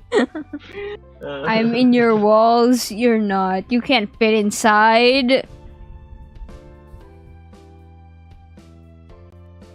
You can't fit inside, it's concrete! Unless you've atomized yourself. No Or promises. if he's a ghost. Or he's a ghost. Ayo! Insom, are you a ghost? Did the ice cream truck kidnappers turn you into a ghost? No! First, take a left at this next stop sign. Baxter clicked off the music to focus on Miranda's words. He also opened his window. Terry and Cove followed Baxter's lead, but Terry could get further and push her head out the window as far as the seatbelt would let her, hands cupped around her ears. Cove would lean farther out when he saw anything even kind of truck shape. Everyone had their ears and eyes wide open for any signs. If an ice cream truck was somewhere in the area, they were going to miss it. They weren't going to miss it. Let's open our window as well. It took a second to locate the correct button on the door. It was as sleek, unobtrusive as the rest of the machine, and it made it tricky to see when you didn't know where to look. You pressed it down until the glass beside you completely disappeared. At such a slow pace, the wind coming through whipped at your hair gently, pleasantly. Much less nicely, a fine dust blew from the street. You squinted against the dirt and sun. It had sunk low enough to be perpendicular to your eyeline. Still no truck to be seen. The houses you passed seemed older, probably built decades ago. Some had colorful lawn decorations and were kept well-kept flower gardens. Others were nothing but green grass. The plot twist was I was dead the whole time. Inso! Oh my goodness. Inso! The conversation stopped entirely once Miranda had told Baxter all he needed to know. He drove through the residential streets like a hunter on the prowl. The target could have been anywhere. He turned a corner, faint laughter filtered through the windows. You heard birds chirping and rustling leaves. The sun is shining, birds are chirping. Kids are playing. Kids are playing on days like this. You should really get the fuck outside. Oh, wait, On no, days first- like this, people like you should be burning in hell. In Oh that my goodness. moment, none of that mattered. That's not what you needed. Fingers were crossed and breaths were held. Baxter turned yet again toward the sign of life, and a new sound gradually floated in from the distance. I was quoting Sans Undertale, by the way, bro. Right. Megalovania starts playing. You concentrated on the high-pitched jingling tune. Was it? It had to be. It was the musical call of an ice cream truck. Nobody could see it yet, despite there being watchers on all sides. But the song got louder. Baxter followed it persistently, his fingers tightening their grip on the wheel. That jingle was the Pied Piper, and everyone was drawn in by it. I drew Spooky Mori as a small doodle. Yippee! Thank you, P. Nice. The car came up to a crossroads and stopped. In that instant, a clamor filled the car. Everyone, and the ever-relaxed Baxter, cheered or gasped in sync. The ice cream truck drove right by, in front of your very eyes. It was technically white, but covered with so many brightly colored pictures, the original paint was more of an accent. Stickers with warnings such as "Go slow" and "Watch for children" stood out in red, and recognizable characters and edible versions were in a grid, labeling them as A1 or C3 for convenient ordering. It was like a moving treasure chest of frozen goodness, and the temptation was too strong for some. Still in the middle of the intersection, Cove's door popped open, and his seatbelt zipped up against the cushion with nothing left to protect. Cove was gone. Do we get out of the car? Damn, we're in the middle of the street. Do we get out of the car, or are we waiting for Baxter to park it? I mean, probably a good idea to just like wait for Baxter. This is the Baxter Okay. DLC after all, right? Yeah, okay. Alright. You waited for Baxter to get out. Terry and Miranda went after Cove. Terry, with her usual exuberance, yelled, "Oh yeah!" Well, I appreciate their enthusiasm. He glanced at you, not taking the turn just yet. Are you going? No thanks. You're very polite. What kind of compliment? You didn't think it was much. You weren't so impatient that you'd throw yourself out in the street, or abandon the one who drove you there. The rest of them could handle that. Cove jogged after the truck. Terry cheered and waved, trying to catch the driver's attention. Miranda skipped behind her, moving her arms in wide motions. The truck lurched to a stop. They'd done it. Excellent.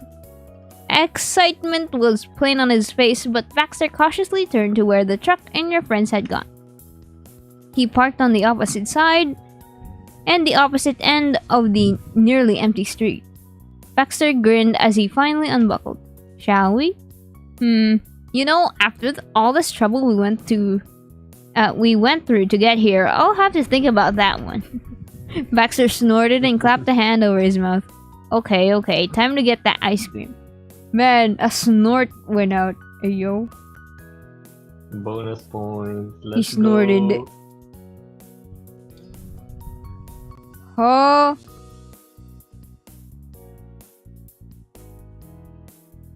What is that?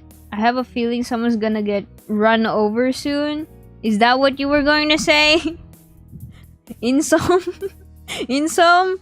I have faith in you. Are you saying it was someone's gonna get run over soon? Well, the letter B and the letter N are right next to each other on the keyboard. Yeah, of course. It's just a slip of the keyboard, right? It's just a typo, right? In some, right? Right? Surely it's just a typo. Man. You left the properly stopped vehicle and crossed the street together. The other three huddled around the large menu pasted on the board side of the truck. As you joined the group, you could feel the anticipation of a kid on their birthday, except it was somehow everybody's birthday at the same time.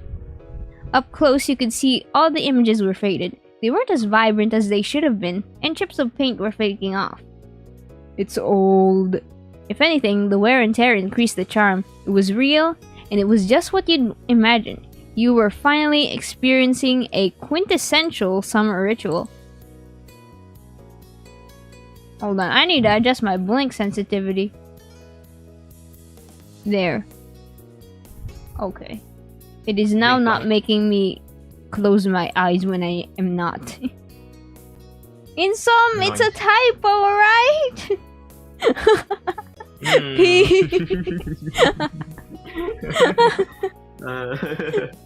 Yeah, it's a typo, right? In some, my keyboard has those letters on the opposite side. How do I even do that? Huh? You don't have a QWERTY keyboard? What the heck? That you don't see that every day. You don't see that every day. The order window lifted and the driver gave a hearty greet. Good evening. Good evening to you. Hi. Hey. Hello. Sorry. Hi, thanks for stopping for us. Sorry for chasing you. No, thank you for stopping by. Can I get you something? Absolutely. Absolutely. I really want to get down that impression, the Baxter impression, but I don't have a voice that deep enough. He beamed with victory, a cat who got his cream. Then he gave his first check over the options and shrugged. However, we do require a moment. My keyboard is cursed? You don't have a QWERTY Yu-Yo possibly keyboard? P, why did you write all the letters? Hello? I can tell. Don't tell me you have like those weird split keyboards or like the Dang. gamer interface ones. the That's a creepy ergonomic one. keyboards. Ayo. Yes, it's very humane. Very humane. Wow. Take your time. That started the great ice cream discussion. Ice creams was serious business and took consideration. Miranda was firmly on the camp of actual ice cream options, making the valid point that you'd come for ice cream. Terry wasn't convinced, neither was Cove. Getting ice cream obviously didn't mean you actually had to get ice cream. Anything from the truck counted. The debate ended with no agreed on winner. Everyone just got Man. what they wanted. Hi again, I'd like a Actually, what's coconut your favorite popsicle. kind of ice cream? What's my favorite? Yeah. Ice cream sandwiches. Ooh. Yeah. That's a good one. I like the there were like the 20 peso ones that I would get at the grocery stores, but somehow I cannot Oh. find it anymore. They're not being imported no. here anymore. It was like a No. I don't know if it was Malaysian produced or Indonesian produced, but like it was a chocolate and vanilla ice cream sandwich with like a biscuit, a salty biscuit, like sandwiching the ice cream. Ooh, And there was that's- like comics on the biscuit. I would read like funny little comics on the ice cream sandwich. Yeah, it was like a square thing. Oh my goodness. No, there was one comic where like the kid was getting ready for school, and then the mom was packing the kid's bag, but the bag was like everything but the kitchen sink. And then when the mom let go of the bag, the kid just fell to the ground on the bag with how heavy it was. Dang. Dang, That's I miss nice. that ice cream. I wish it would come back, Never please. got that one before, huh? I guess the closest one you'll ever get nowadays is probably like the Dairy Queen ones, right? Or like the Oreo ice cream. Yeah, the Oreo ice creams I see in the grocery stores, but they're Mhm. too expensive. I can't afford Man. those. I might be a bit vanilla for my preference then, because I only like the ice cream cones, especially like the soft serves. Those are like great. Ooh. Yeah, Yeah. the fast and cheap ice cream. Yeah. I can agree. Yeah. With like the chocolate shell. Ooh.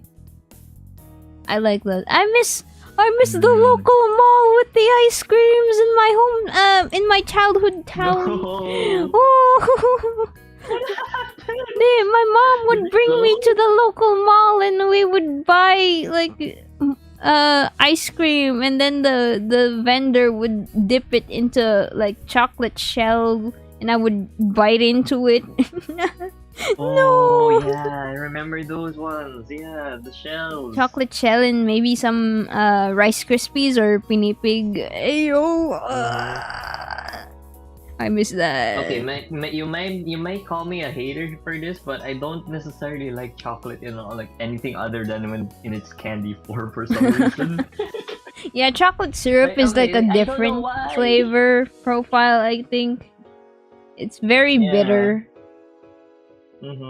Yeah. Probably because there's Pretty less chocolate fat Mhm. in it to make it like Mhm. runnier. I don't know. Or I don't know what I'm sweeter, I saying. guess. All right. But yeah, I wish I could go back to those ice cream days. To be fair, in connection to ice cream, the only coffee thing that I would consume is like mocha ice cream. Ooh. Yeah. That was the only thing I would allow myself to eat as coffee related. But like coffee as a drink or anything coffee infused, anything else I would not. Not even like coffee candy. No. I don't like those. Oof. Chocolate ice cream tastes wrong to me. That's why I get Rocky Road. I would just Oh my goodness. I would just Insult enjoy gets the it. nuts. I can't believe he gets it. I have Oh, weird my opinions people. on ice cream. Yeah, Double Dutch or Rocky Road, those are good. Those are good chocolate ice creams. Mhm. And then Cove here gets coconut popsicles. I've never tried those That's a before. good choice. So we get that one for you. She reached over into a freezer and pulled out the first of the trees. She handed it off to Cove and then he passed her some cash.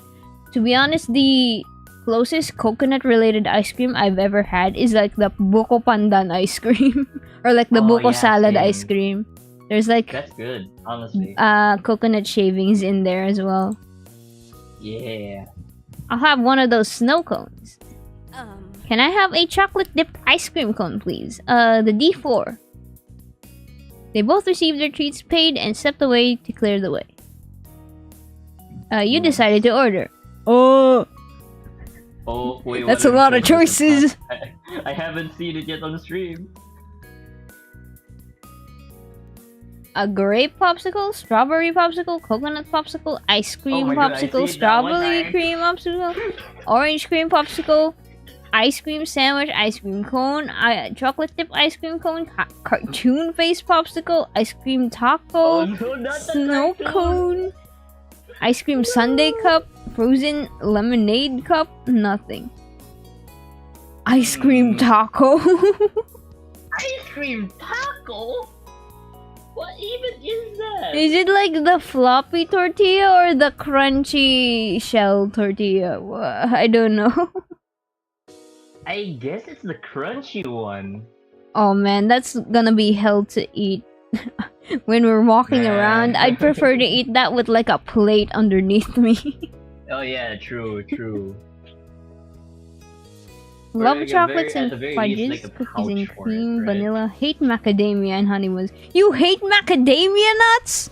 No. Macadamia nuts Pee. are great. No. Chocolate covered macadamia nuts. That's some good stuff Oh, right there. Oh yeah, that's the good stuff. I usually go for mint chocolate or cookies and cream. You're eating toothpaste? Okay. I admit, like, mint ain't that bad. I'll be honest with you. It's not that bad if you want something like different for once in a while. Yeah. I've never tried it before. It's I'm mint. too scared. You're just gonna mistake it for toothpaste, aren't you? Maybe. And then but once I like have a taste of it, I'll be compelled to like get my toothbrush or something.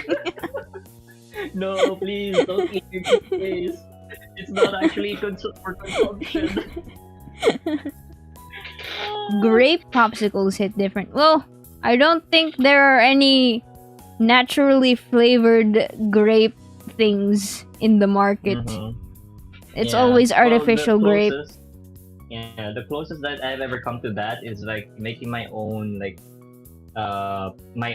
Grape juice purple popsicle? colored milkshake rather. Hey yo. Like I use I use like a tub of ice cream, some milk, and grape juice like to make a milkshake. Dang. Yeah, it was like in a kid's cookbook, I think. Oh. Back then. It was fun. Mint chocolate Mm. chip doesn't really burn at all now that I think of it. Oh, really? Maybe I should try it like once in my life. Yeah, Alright. I'm sure like there's like a tiny mini cup. Yeah, for you maybe to, like- sample size? Does that Yeah. exist? Probably. Well, let's make our order. We've stalled long enough. Yeah. Ice cream sandwich, I mean, creamsicle, yeah. Cream cone? Was it? a creamsicle. Those are like, is it like a- popsicle sticks with like ice cream, right?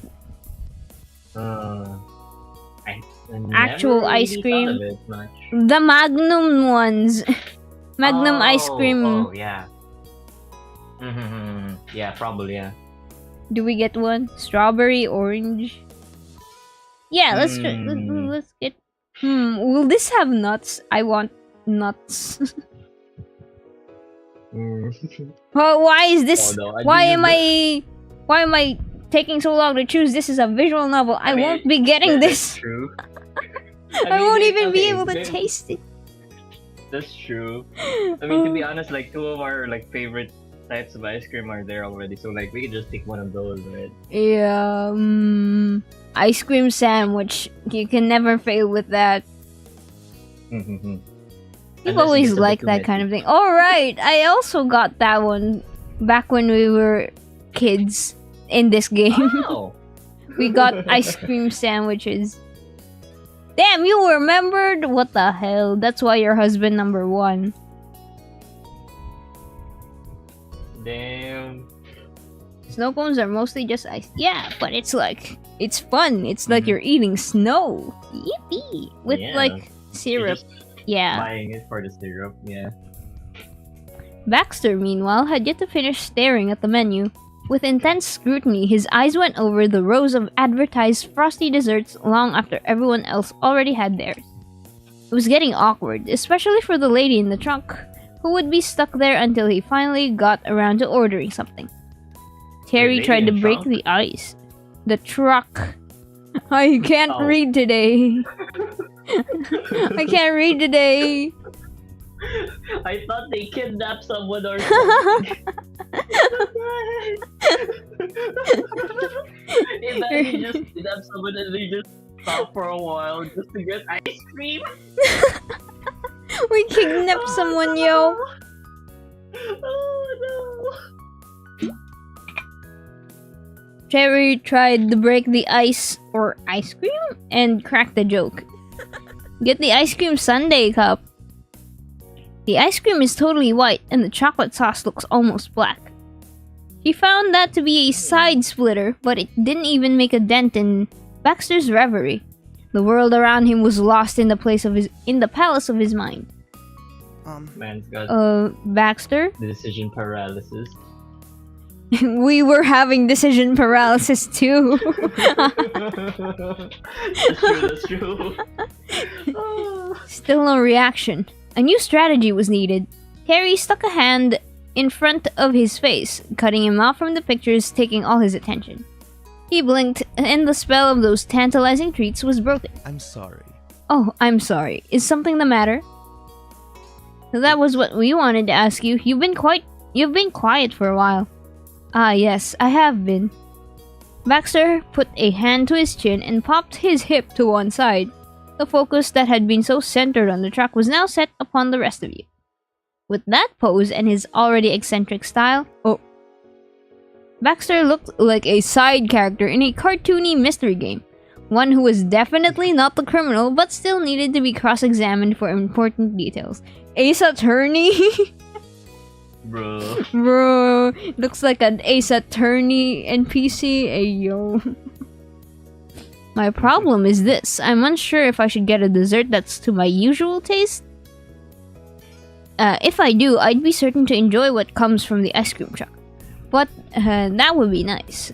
But on the other hand, this may happen only once. Perhaps it'd be more rewarding to get something new, an option that would be challenging to find in a common store. Which will add more to the experience, indulgence or novelty. I want to make the right choice. That was what we did, right? Do we try Yeah. something new or do we get the tried and true? You should treat yourself to something you actually like. Why not get something wild?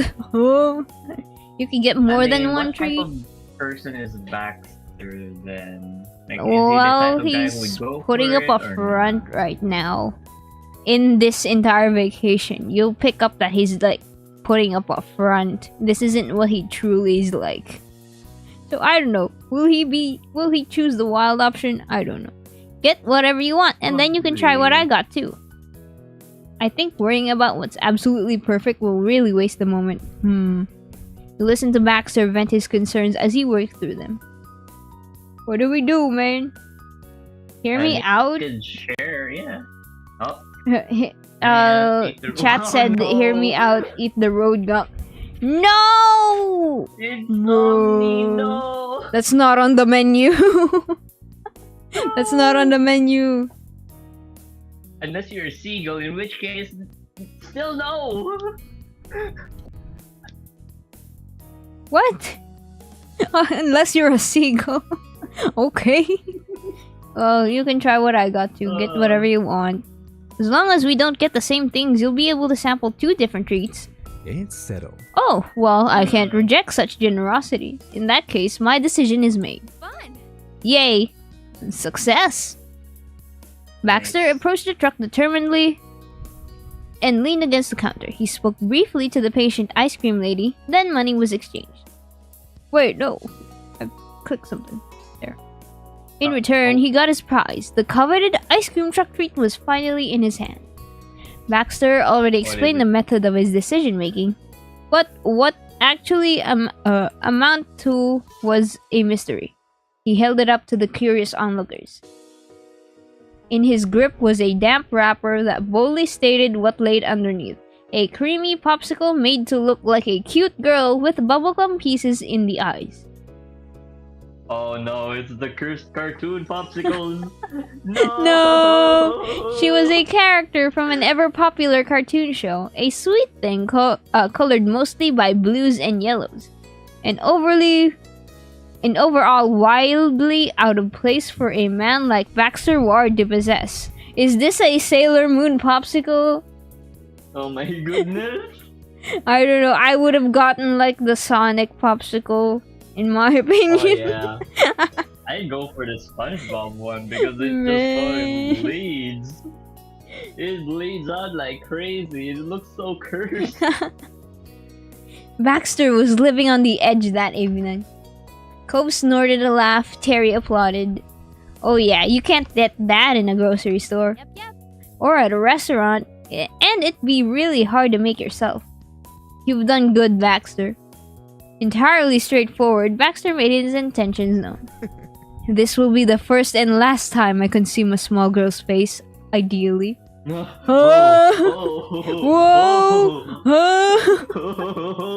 Whoa! Oh, Baxter, you can't be saying that shit. Yo, keep that in the Discord server. Which you can find somewhere in the description. Somewhere. You just have to keep looking, chat. Yeah, chat. If you want to join the server, just look through the links. You'll find it. Don't worry. Eventually. That's hilarious. Novelty indeed. You shook your head in amusement. You nodded approvingly. That's hilarious. It's perfect. That's perfect. The heck y'all doing on Discord? Oh my goodness. Talking about spooky stuff, you know. Yeah, funny stuff, crazy stuff. Worshipping the all-knowing goddess Hatsune Miku. You know, the usual Yes, of stuff. course. The not a cult. Not a cult Hatsumiko Hashtag not a cult. appreciation group. Hashtag Hatsune Miku appreciation group. Nothing. Totally. Real for real. After one more thanks to your crowd, the ice cream sales lady shut the side window and then the truck slowly began to move. Your friends shouted and waved and gave grand farewells, wishing her well on her journey, bringing treats to young and old. She beeped the horn a couple times in a cheer of her own. The truck eventually disappeared beneath the skyline. You, along with the others, ambled across and up the road towards Baxter's car with treats in hand. Terry and Miranda giggled about something you couldn't quite catch. I'll take your word for it. Yeah, believe me in some. Yup. But it became apparent the minute they exchanged cones and took a lick each. Actually, the using the word lick might have been generous. Terry! Took a tired bite. A peek at Miranda's half-eaten ice cream and the vanilla and chocolate smeared all over Terry's mouth said all that needed to be said about the situation. Terry pitched forward, clutching her head, the cone nearly hurling to the ground as she pressed onto her temples with both hands. Oh no, brain Ha! freeze! Karmic justice! Brain freeze, huh? How tragic, she was so young. Cove wiped the non-existent tears he didn't shed for Terry. He looked wistfully at the sky as he dropped the hand over his heart. Oh well. You elbowed him in the ribs and he went staggering off, clutching the most grievous wound. Then Cove pinched the edge of his popsicle stick, waving it like an accusatory finger at Terry's direction before taking a bite off the top. The regret was immediate on his face the minute he crunched down on it. He stiffened into a Cove-sicle. Luckily, both Cove and Terry made full recoveries after a minute. Brain freeze! Rest in peace. Yeah. Do we have the one ice cream sandwich and are we going to offer it to everyone? Yeah. People can try mine too if they want. You offered yours to Cove, though didn't want to try anything yourself. Let's try to ask you, should we offer it to our childhood best friend, Cove Holden? Nah, this is the DLC for Baxter. Okay, if you say so. You enjoyed your frozen treat quietly. You realized how few times you'd actually had a dessert like that all summer. It used to be something you actively strove for as a kid. Now, if Baxter hadn't suggested, it may not have even happened. You were grateful you had the chance and intended to savor it as much as possible. The others continued chatting as you clocked that there was a notably absent figure from the party. It was your fifth and newest addition to the group, who also happened to be the one who drove you guys here and made the plan in the first place. Baxter. Your eyes followed the retreating backs of Miranda and Terry, then to Cove, who already started to outpace you the minute you relaxed. You attempted to see if Baxter had gone even further ahead. There was no signs of that monochromatic color scheme you'd gotten so good at spotting. A low chuckle from behind you gave away the ghost. His tone was chill as always, but it was even more fitting considering the theme of the moment. Frozen delights. Oh? I wonder what it is you're searching for, Mori. Now that you'd noticed him again, you didn't know how you couldn't have earlier. He'd been as quiet as you were the entire time. But usually he commanded attention even when standing there. But he didn't. Instead, he hung out at the very end of the crowd, inspecting his dessert with the gravity of a man who had only just faced his fear of the ocean for the first time. Oh. Did he regret his decision to buy the cartoon popsicles? Maybe, question mark? You slowed to a stop altogether and waved on the others when they checked on you. Baxter's walk turned into a brief jog, aware that you were waiting and not wanting to keep you. It wasn't long before he came to you from behind. You fell into step beside him, the two of you silent as he passed a wondering glance at your direction. Hey, when exactly do you plan on coming to try mine? That was the plan. Yes, that's right. Wonder turned into relief once you made it clear you hadn't forgotten the promise. I merely intended to wait my turn. How polite. Baxter held an open palm out, waiting for the proffered treat to be handed over. But when you moved it closer, he didn't pick up the dessert. Instead, Baxter held your wrist, keeping the ice cream sandwich steady, and leaned in to try it from you directly. Oh! Ayo. Ayo! No, this is so pleasing. No. Oh! That's so lewd! Huh? No. Huh? His Shield fingers your were eyes. long and delicate, and they were cold. Why would you describe those? Narrator! No. Shield your eyes. Shield your eyes, chat! They were cold. Man, Thank you. thank you. He noticed your reaction and grinned deviously as he retreated to a respectable distance again. Even though he'd let go, it still Shield your eyes. felt tingly where his touch had been. Excellent. Would you care to try mine? It's intriguing. Sure. Well, I mean, if you're offering. I think I'm good. Okay. Thanks. Yes, please. Yes, sir. please. Yes, please. Baxter held out the popsicle for you, to you for your appraisal. It was flavored faintly by freezer burn and bubblegum. That was the conclusion you drew after getting a good lick at the back of his popsicle. But it didn't really taste of anything. Oh, hey, welcome back, Neil. Welcome back, Neil. Still streaming? Yeah! This game is long! Well, we still have like 30 minutes. I'm hard capping it at 5 p.m., okay? I'm not gonna go past that today. Alright, do you Not want like me to last set an alarm for time. Not like last time, please. you? Would you like an alarm reminder? Yes, please. Alright. At least not with any certainty. Baxter watched silently, still holding it at an angle for you to have another try if you wished. That worked for you. Another sample was to be taken so you could check if your initial impressions were off. The results were, it tasted the same. Better, maybe? Perhaps a third try would give you a resolution.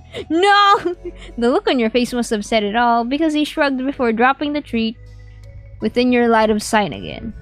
The possibility that he may never get it back was starting to grow. Hmm? I should have bought two. Wait, this is no, new. Regret. Hold on. This is new. Oh. Wait. I've played through this like 3 times before. This is new dialogue. Ooh. It didn't really taste of it, at least not with any certainty. Still holding it at an angle for you to have another try if you wished, and that worked for you.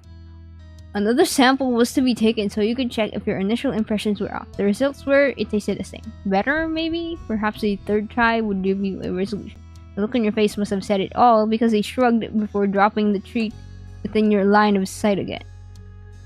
Possibly that he may never get it back was starting to grow. No. I think it's because I chose like the comfort level to be direct instead of relaxed, because I've only ever played through this DLC as a relaxed comfort level, but this time it's direct, so we're really shameless. We tried another bite with no shame whatsoever. Capping at 3 hours, petition for a 5-hour stream. No! I can't survive that. Well, okay. If how about as a stretch goal? What if there's something really big happens? Sure? Question mark. I don't know. Yeah, that's entirely up to you. Yeah. We can finish this moment within the stream. I'm sure of it. I have played through this multiple times. I know every story beat. Well, dang. I should have bought 2. No, it's fine. I'm done. As tempting as it was, you did refrain from further test-taking. Maybe there were some mysteries in this world that couldn't be solved. Hey, buddies. Hey, buddies. Terry waved her snow cone on high as she called on both of you. When did the others get to the car? Alright, we're coming. You called to her before you and Baxter took off up to the street. Terry pointed her fine, partially melted snow cone towards Baxter as soon as he came close enough. I wanted to try yours too. Mine's a little slushy now, but that's half the appeal. He gave his cartoon face popsicle to Terry, taking the paper cone in exchange. And for reference, what is the other half? Turns your tongue blue. Really? Didn't you get a cherry? Yep.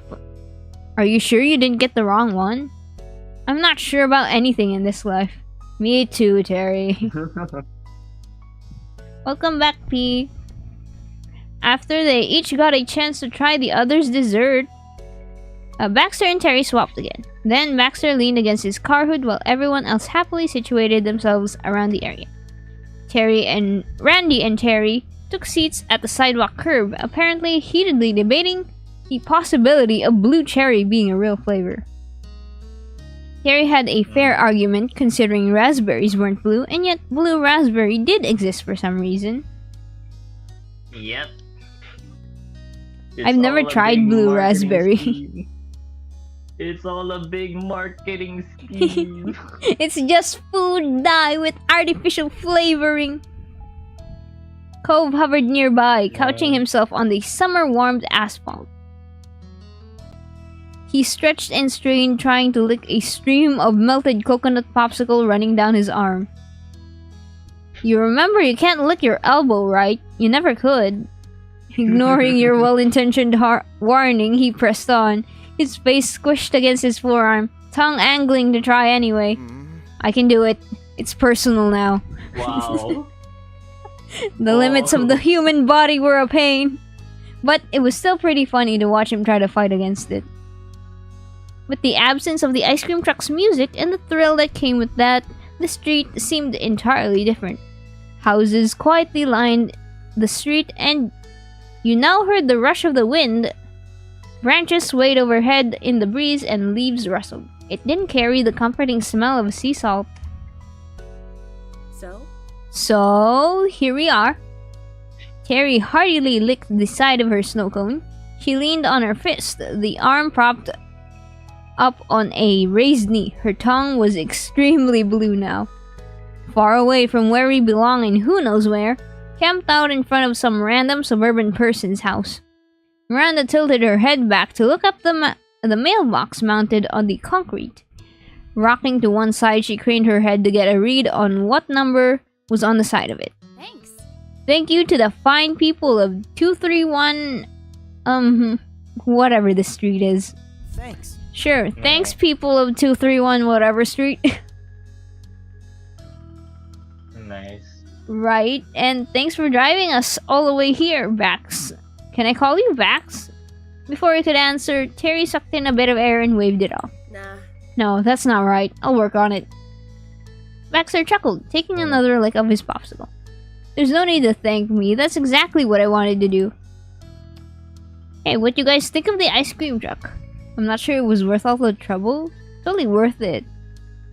This stuff tasted way better when I was a kid. No, I think ice cream still tastes good. What did you guys think of the ice cream truck?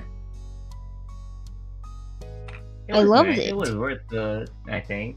Sunset Bird should get an ice cream truck. For real. Hold on, let me hydrate. True. Yep.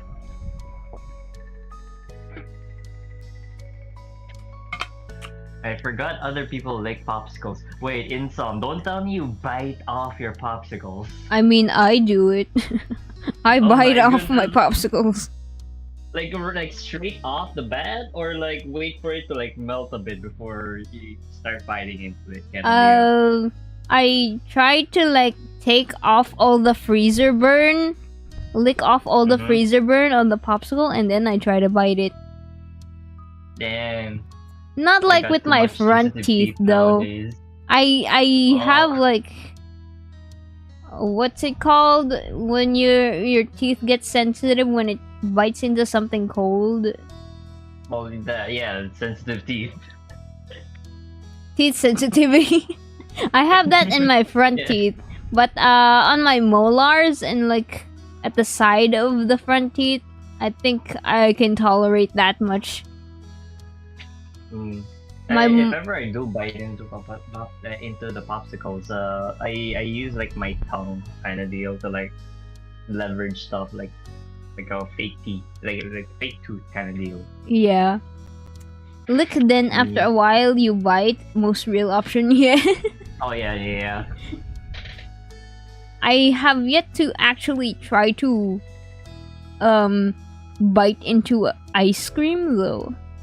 Popsicles I have, but ice cream, like the Wait, don't you, ice cream, I don't think don't I you, like, have, because I usually eat it with in a cup with a spoon. Oh yeah, fair. Well, what about like the ice cream sandwiches then? Like, don't you bite into those? Yeah, I bite into those, but it's not the same. You're also biting into the biscuit, So that's not like Okay, so, direct like, ice just, cream like, a contact. shield. Okay. I see. Oh yeah.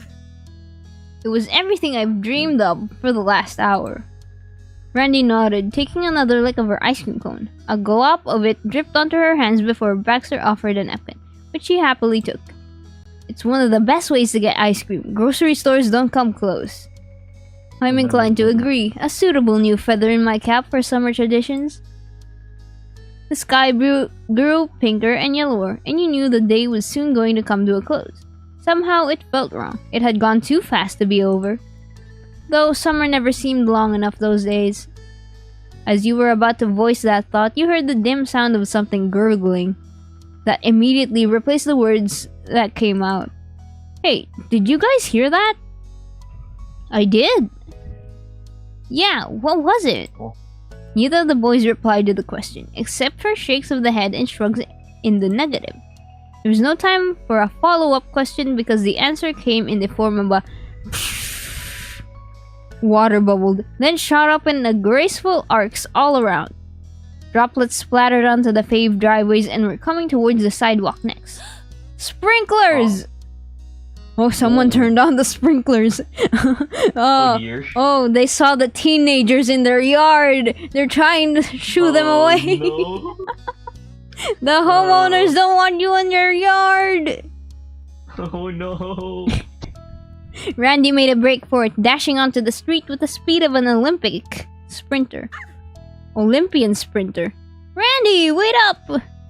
Terry leapt onto her feet. Her shoes hit the concrete with wet slaps while Baxter wordlessly searched for cover himself from the surprise spray, meandering away without any urgency. Baxter even had time to finish up the last bit of his cartoon-faced popsicle. You ducked behind the other side of the car. Don't leave me here. You took it in stride yourself. Do we get wet? Do we hide behind the car? Do we join Randy and Terry?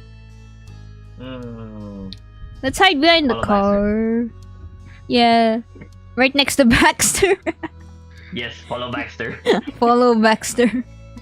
A few stray drops managed to strike you, but you were no worse for wear. It started so quickly that there was no way to avoid all the damage.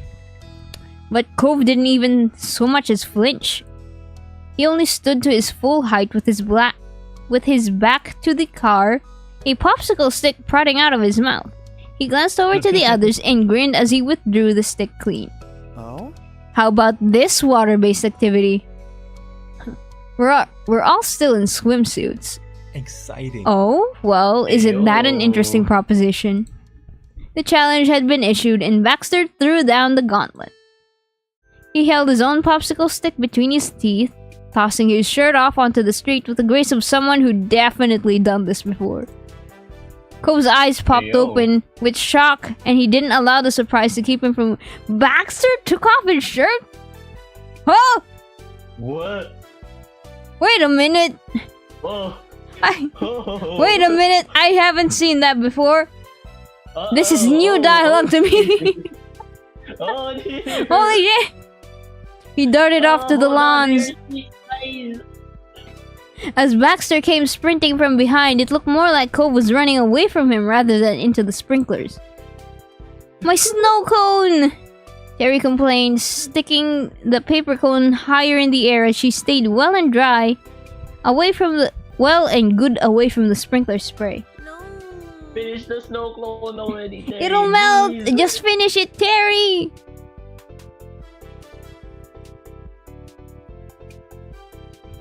Terry had a wetsuit on, but that wasn't going to protect her snow cone by a long shot. Let's do Oh, come on, Terry, live a little. Oh my god, Miranda. In spite of the fact that Miranda had led the charge for cover, she was easily convinced to join into the fray. Skipping to the sidewalk with her ice cream in tow, she waved the two boys down to stop and wait for her. Terry sidled up to her side, clutching her honestly already melted dessert. Her eyes kept going between her much-beloved treat and the sparkly sprinklers. But she seemed to have chosen to preserve the sanctity of the snow cone instead. Ooh, do we join them?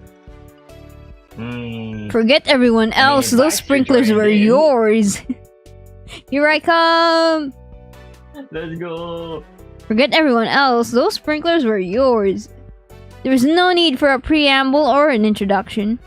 Kicking off your shoes, you ran straight into the sprinklers to catch up with the others, roaring with enthusiasm as the water sprayed overhead. The temperature of the water was bracing. Odds have been good that it be cold, but that was almost to the next level. Did the suburbs put ice in their pipes? Still, you weren't about to regret the decision now. You were already wet. You dashed back and forth between the rows of sprinklers. You spun and jumped around beneath the spray. You planted yourself in front of the most powerful sprinkler. You took Baxter's hand and ran through the sprinklers. You took Cove's hand and ran through the sprinklers. You took Miranda's hand and ran through the sprinklers. Baxter. Of course. I suck popsicles, then bite them. I don't know why, but I can't stand the texture of wood. Oh, that must suck. What about what about wood furniture in some? Surely you don't have any. Probably like in terms of like something on the popsicle itself, but also me choose it like a fucking like a damn beaver. Yeah, like for some reason it's just the urge to just munch on the stick. Yeah, I chew on popsicle sticks and juice box straws. Oh goodness. I'm not gonna lie. You took Baxter's hand. Whoa! Whoa! Cover up a little, wait. buddy. Whoa! Oh, no. Whoa! Do we have the episode? Whoa! Do we have a sensor? Where's the sensor? Whoa! You chew on them? Oh, wood popsicles. Whoa, bud. Whoa. Are your teeth okay? It's wood and plastic. It's not gonna harm my teeth at all. I chew on most straws.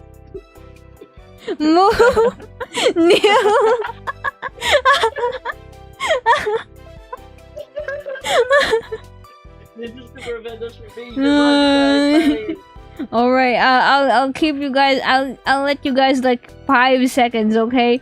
1, 2, 3, 4, 5. Okay, done. Hey yo! I'm gonna have to censor it for a little bit. Probably, yeah. Rushing up to Baxter's side, you bumped your shoulder into his and sneakily took his hand in yours. He pushed his hair back with his free one. The black and white strands blended. He hadn't gotten nearly that wet when you were at the beach. Ironic, considering that was the whole ocean, and this was some poor person's lawn you were trampling. Oh, how about a dance? Oh, we're dancing? 80 screenshots.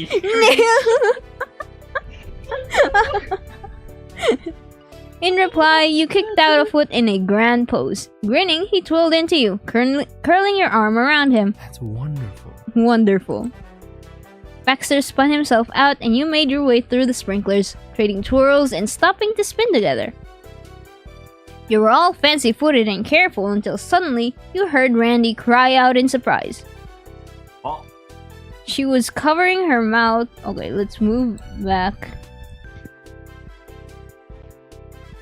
Alright. She was covering her mouth and held what remained of her crumbling sugar cone. The ice cream had fallen, abandoned to the grass. It was one thing to have damp ice cream, but it was another if it fell to the ground altogether. Everyone stopped, except for the sprinklers on their back and forth paths, and Terry Brooke. Terry breached the wall of water, sliding across the grass until she could get a leg up. On one knee, she lifted her snow cone in offering, as if it were the finest bouquet of roses. Randy, will you do me the great honor? Oh!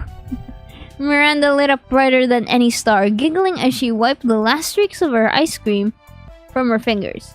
She took the offered snow cone and dark hair falling forward as she smiled softly at Terry. Terry bounced up from the ground, dusting off what grass had adhered to her legs. You know, it was just ice cream. I would have survived. Terry was aghast. her hand at her clavicle before she reached out for the snow cone. Alright. Alright, I'm taking it back then. Nope, you already gave it to me. No take backsies. Cove's eyes met yours as you turned in the direction of the boys, and he smiled, shrugging as if to say he didn't know what to do either. Nil has Elriz. Oh, Daisy. Nil, on the scale of just the head to completely stuck, how far up the gutter are you? Oh, oh, oh, oh. What kind of question is that in some?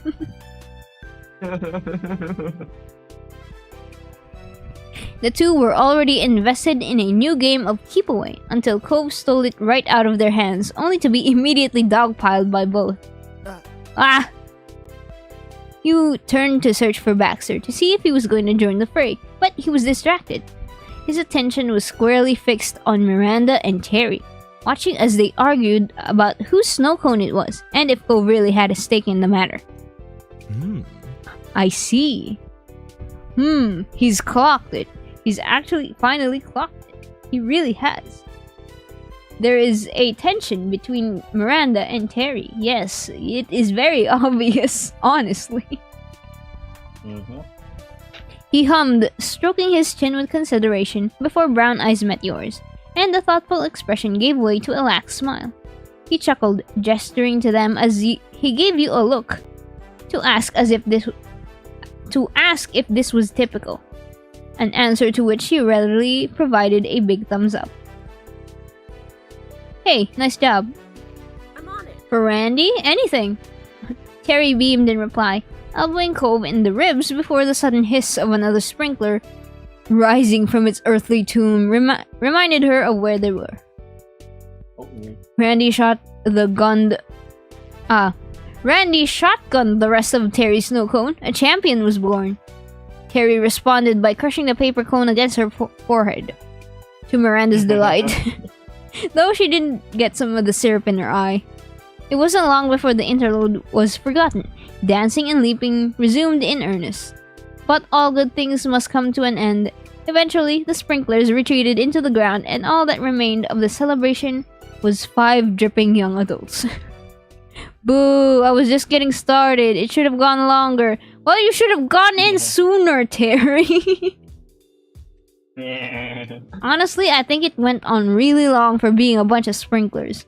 They were trying to get you guys to leave the lawn.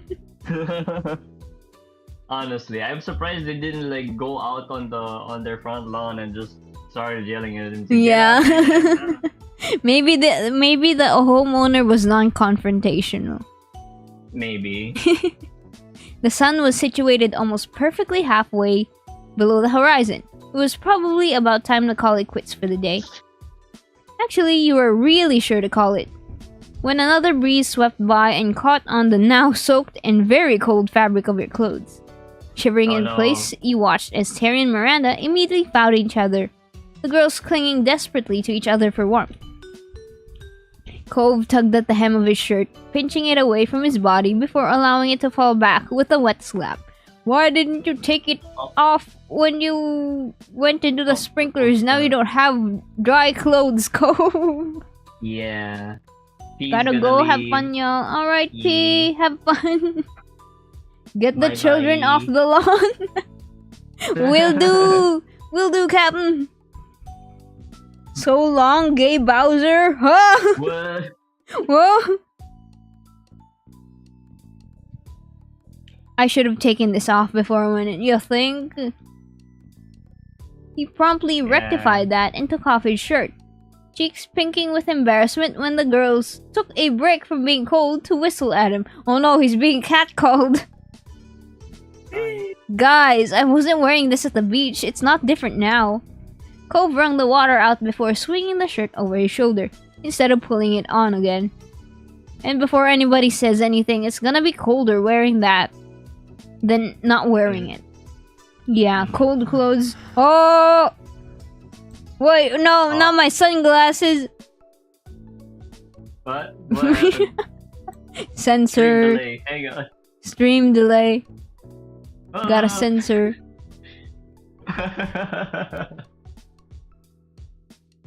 Okay.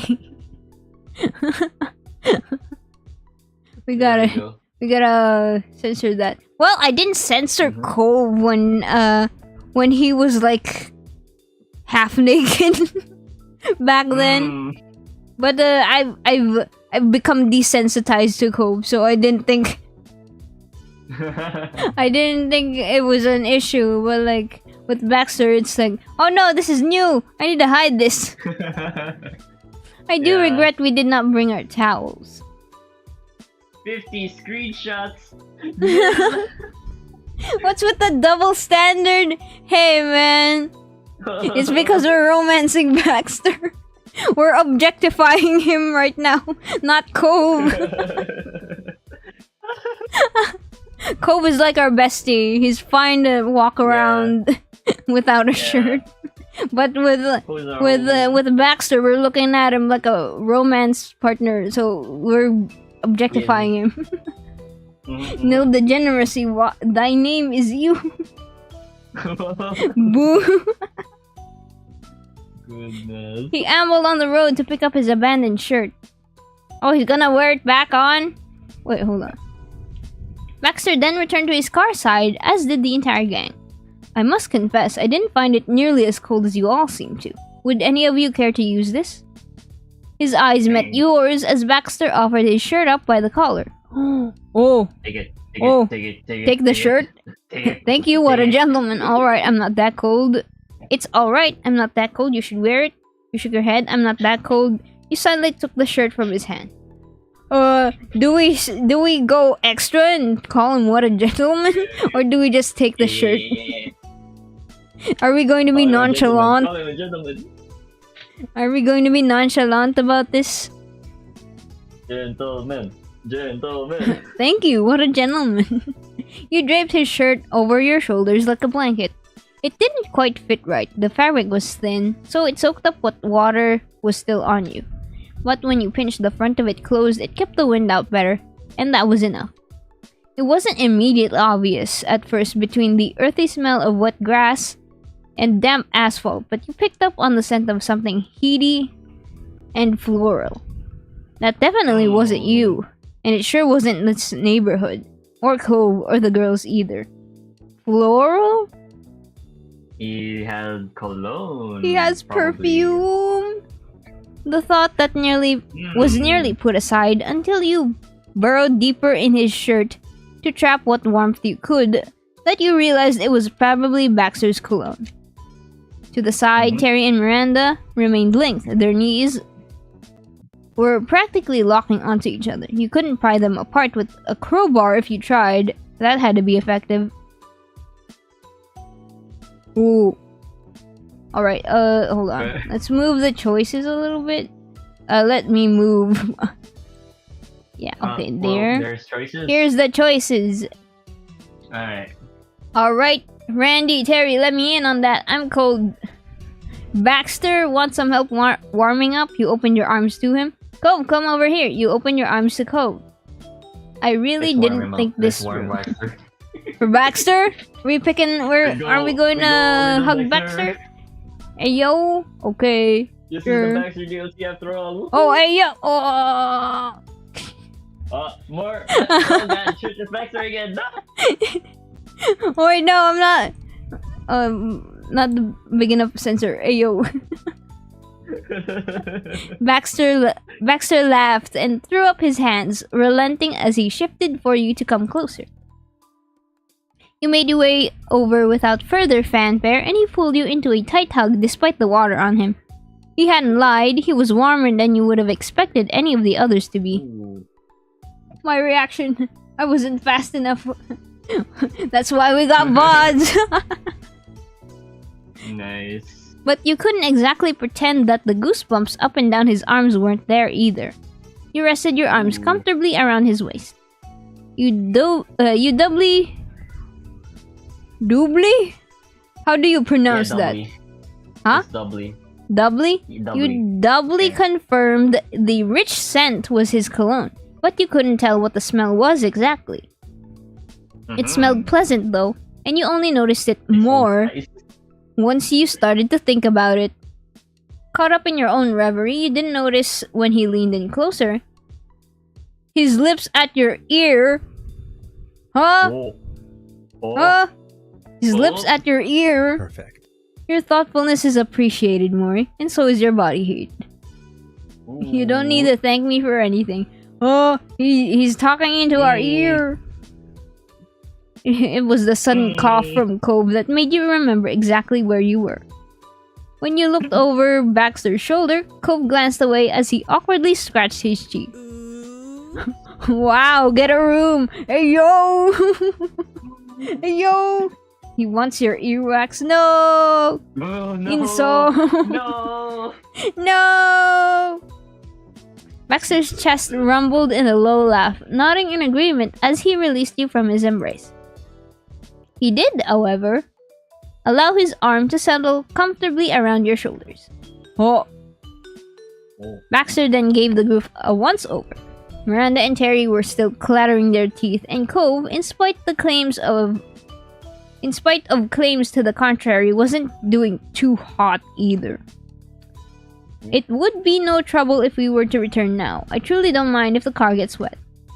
Randy and Terry vehemently and loudly disagreed with the suggestion. It's a rental! They'll probably charge you if you track all this water in. You know. Not exactly. We can at least wait until we're not dripping everywhere anymore, right? Even if we're not all the way dry? He glanced at the car, then to the others. Baxter already started reaching for the door handle when they disagreed. He allowed his hand to follow his side. I suppose it would be tragic to ruin leather upholstery. Thank you. It is kind of you to be considerate. Yeah. In that case. I'm certain my acquaintance will appreciate it. Alright, I need to hydrate because my throat's getting dry. Yeah. Oh, it's 10 minutes left. You got 9 minutes left. Man. Oh. Terry mouthed acquaintance to Miranda, and then over to you, only to be met with an equally confused shrug from her, and a knowing chuckle by you. Cove shook his head underwater. Cove shook his head until water started flying from his hair. It splattered against the side of the car, already wet from the sprinklers earlier. Earwax candles are scams? Pyramid scheme? I know someone who uses earwax candles. Wait, no. Wait, As what? in candles made from earwax, or those things that you put in your ear that suck in all the earwax? Which one is it, Neil? I think it's that one. I'm pretty sure it's the latter one. The latter one, the one that used for Yeah. cleaning. Doesn't Hansel use that? I remember correctly. He mentioned it I don't before. remember. He mentioned it before that he uses that to clean his ears.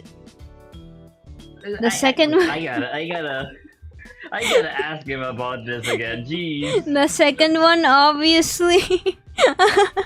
I thought you were talking about candles made of earwax. That's actually a that'd be pyramid something. scheme. Oh my goodness.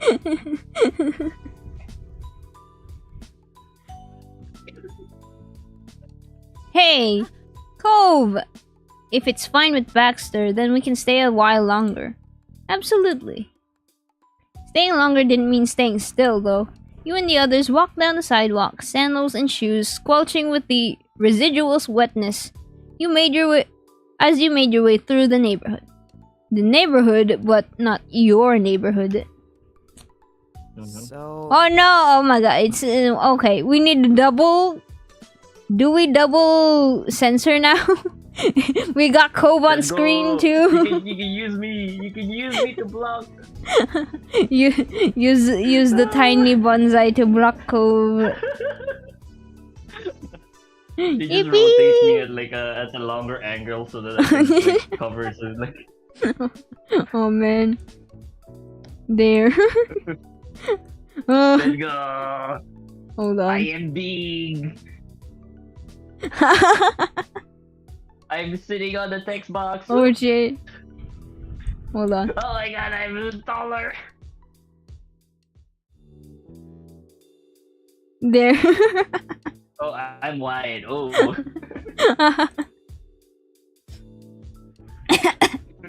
Just move. We've lost both. No. Kid friendly police.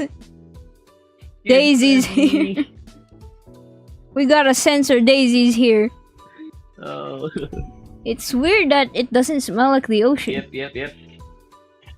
Hope's nose crinkled as your head perched up. He smiled as if to confirm you two had been on the same page the minute he mentioned it. Oh, yes. I find the scent of lawn clippings rather relaxing, personally. Oh, okay. Your band of five continued to meander past a street sign, and Terry narrowly managed to avoid getting her shoe stuck in a gap in the concrete. You know something? I know a lot of things, Miranda offered cheekily, grinning from ear to ear as she looked in your direction. Good work, Randy, but I don't know how we got from the beach to here. The very important quest for ice cream, remember? She swatted Baxter in the side with her free arm. He rubbed at the place, but you wondered if it actually hurt him or if it was just for their mannix. Hey. Hey, you can add sprinkler running to your list of water-based summer activities. And since we're talking about your past water exploits, Cove tensed up before Terry even asked her question. How'd you end up skinny dipping anyway? Hey yo, why you gotta ask that, Terry? Cove dropped his face to his hands, shaking in disbelief, while Miranda snorted a quiet, "Oh my gosh." Hold on. Maybe I should, like, move myself to... Yeah, let's do this. Yeah. Right there. What's happening? Just so people can read the text box. I'm in the way. Oh wait, no, That's maybe true, not. that's Maybe true. not this way. Maybe I could just cut it off. Honestly, yeah. You can Yeah, you over can, here, cut like it. that. Mm-hmm. Welcome to the wide gang, Mori. Like this. Baxter and Cove need to put shirts on. Don't take their freedom away.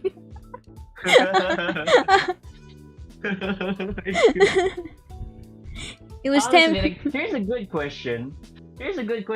What, don't they have like towels or the trunk or something? To, No, like, dry we left the towels back at home. Remember, we left it at No! Cove's I wasn't place. part of that. No.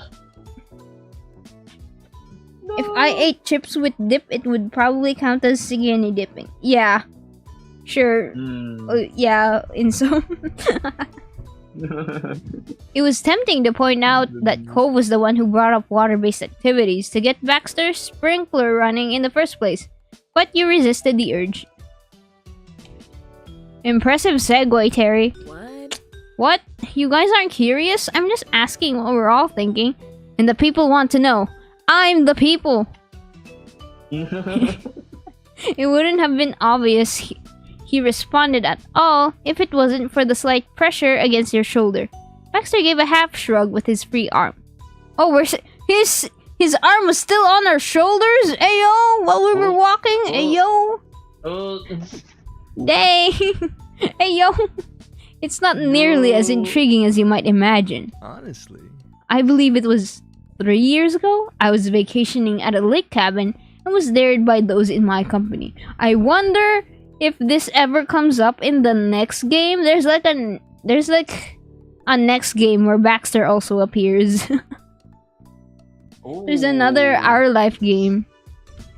I've mentioned it before, but like, yeah, Baxter is there as a childhood friend for the new MC. But you can't romance him there. You can only romance him in this game.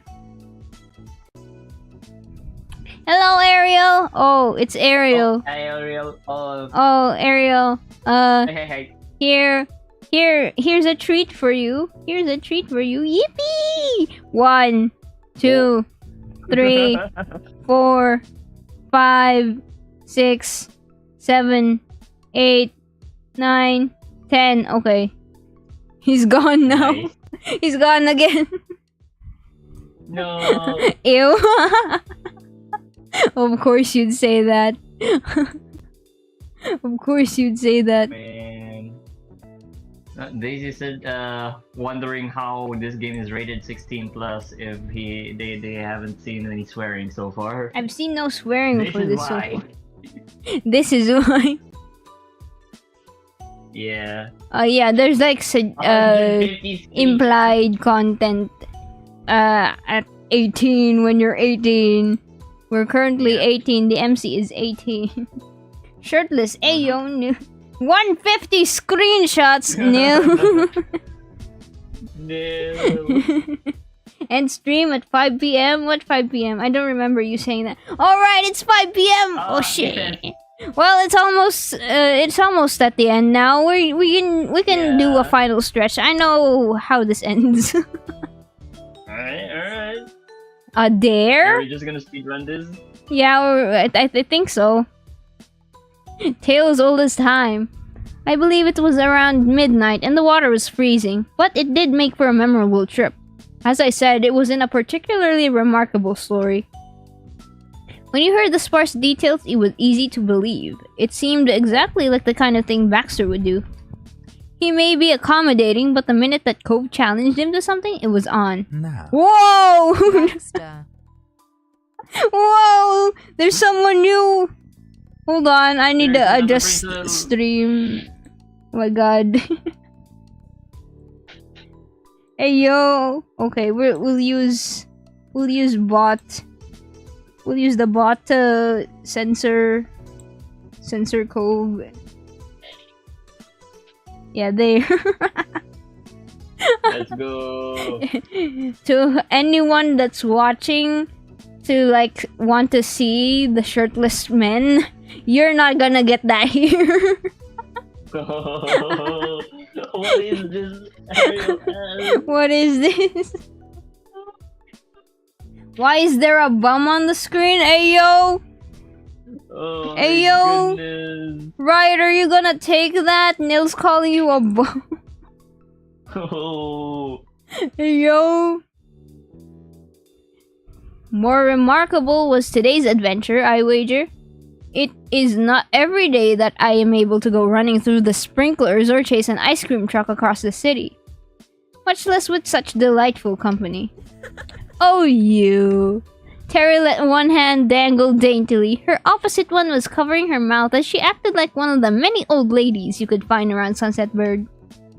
Baxter didn't reply, gaze now fixated on the sidewalk in front of him as you all continued ahead. One square of concrete after another. I mean, not wrong. Hey yo! Riot, a bum? Hey yo! Ariel's also roasting you, Riot! No, truly, it reminded me I'm not nearly as old as I might sound. He grazed the back of his neck with his caught in 4K! Hey yo! Hey yo! Goodness. Ariel, how could you?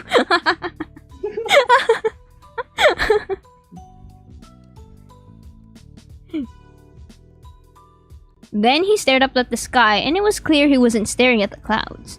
He was searching for something past it that wasn't there anymore. Yet, the last time I've done anything of this nature was when I was a child, running around with my old friends and causing havoc to our poor, unsuspecting town. We were happy to. I'm glad you suggested it. You still keep in touch with your old friends? Ooh, personal question.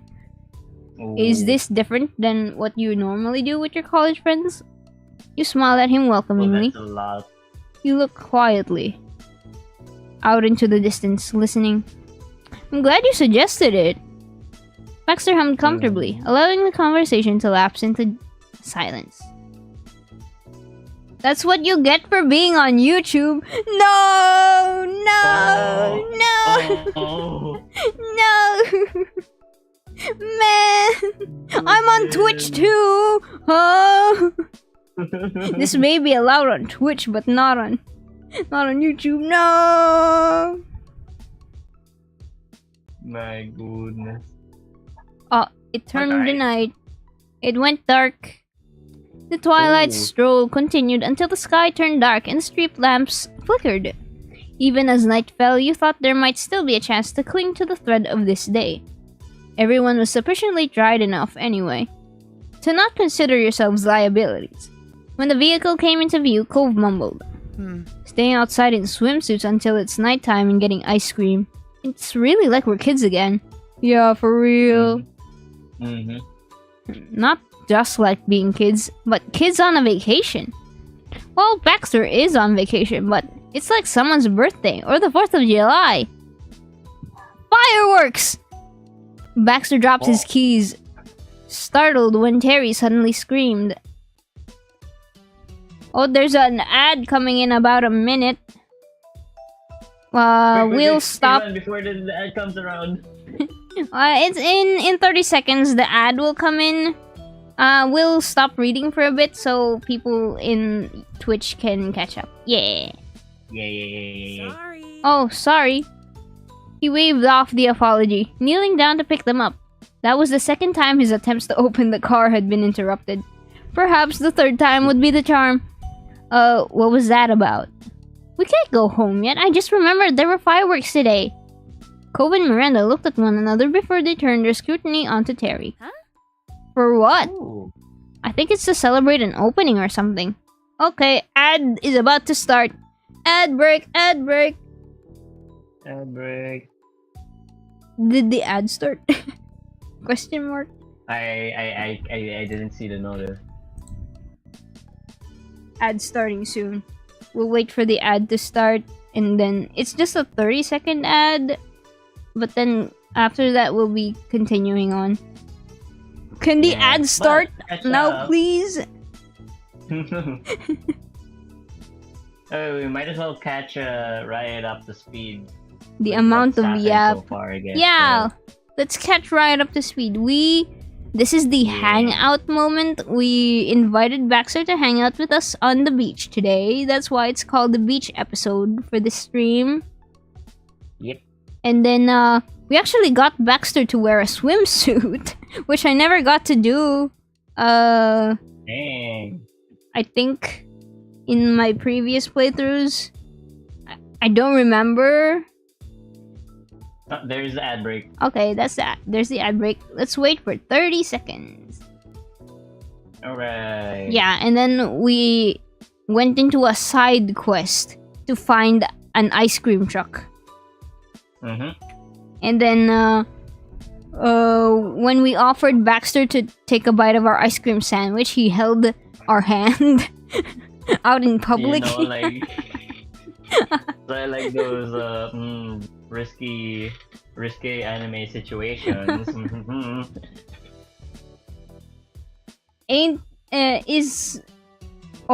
Ad is done. All right. This is gonna bring us to a 4-hour stream. No! Mori, you ain't slick. I see you improving the YouTube thumbnail. I mean, yeah.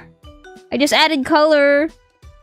I finished the thumbnail really quick last night, and I wanted to put up the waiting room as soon as possible. And then I added color right the morning after. What the? K-drama? Yeah, it's a K-drama. Alright, let's continue. Oh yeah, right. Also, Baxter and Cove are shirtless now. Yeah, Baxter and Cove are shirtless, In but case we're you couldn't censoring. We're censoring it right now because it's being broadcasted on YouTube.com. Yeah. We probably can't get into the real event, but we can see it with our eyes for free! For free! She made 2 circles with her hands, holding them up to her aforementioned eyes as she advanced closer to Cove, who lightly pushed her back with a hand. We can't stop the public out from seeing explosions in the sky. Seriously? Really? Another last-minute rush trip? Cove considered the suggestion, but ultimately shook his head no. I thought we were ready to head home. Aw, come on, Cove, don't be a wet blanket. And Terry wrote him off, likely aware that Cove could not help being wet, turning to face you, Miranda, and Baxter, the 3 that stood in the way of her night, continuing for an hour or 2 more.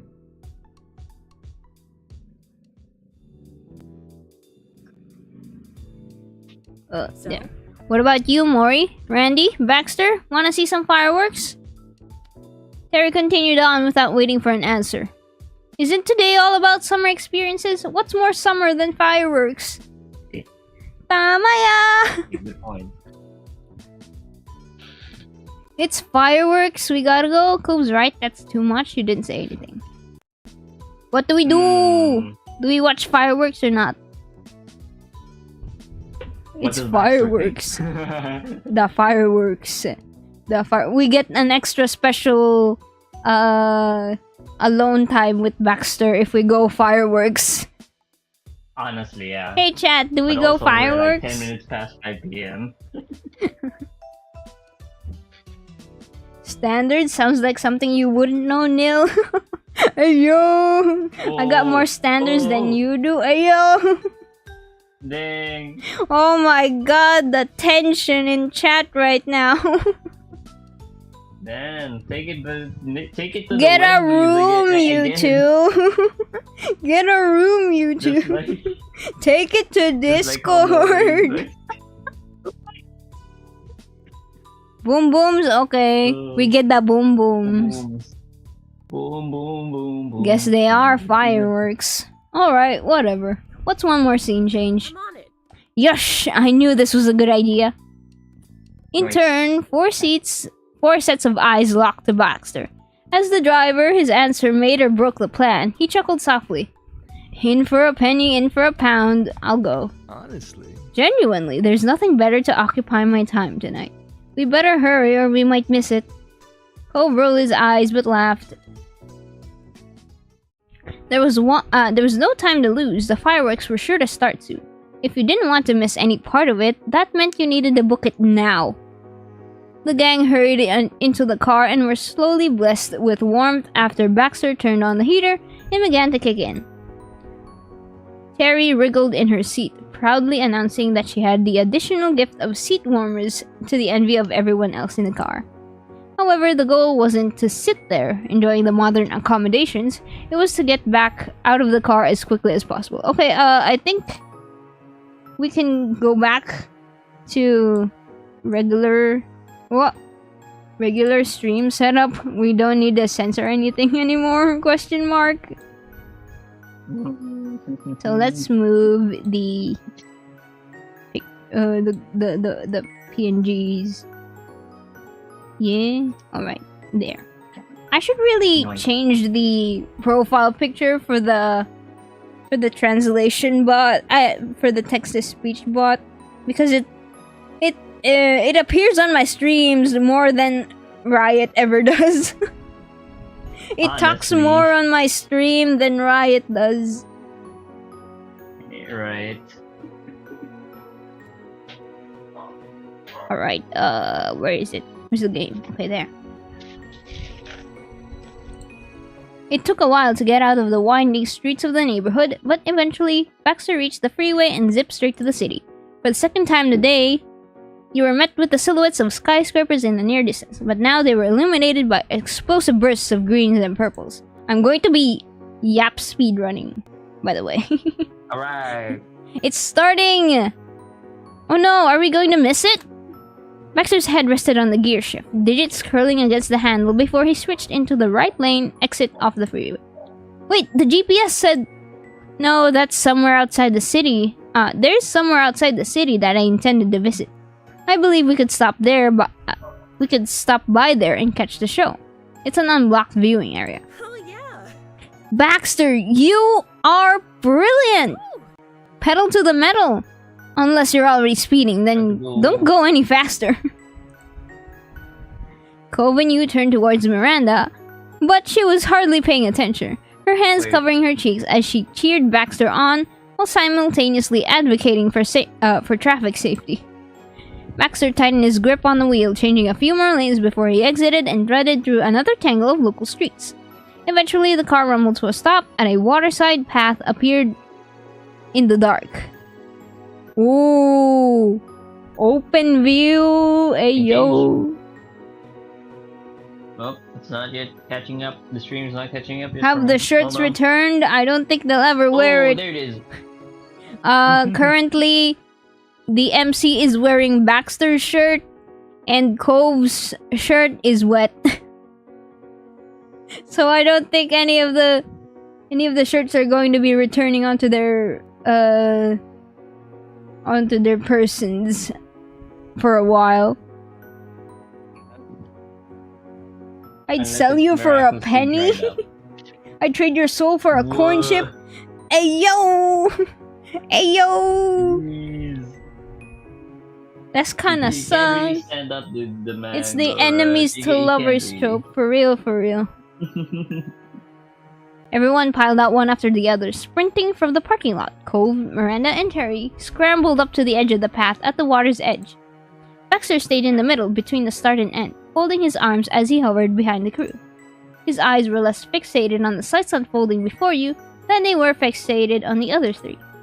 High in the sky and far away, it was a perfect way to watch the fireworks, less crowded than it would have been in the city, and quieter than it would have been there too. It was kind of funny. You and your group lived in and around the city almost all your lives, and it was Baxter who found this place for you to enjoy.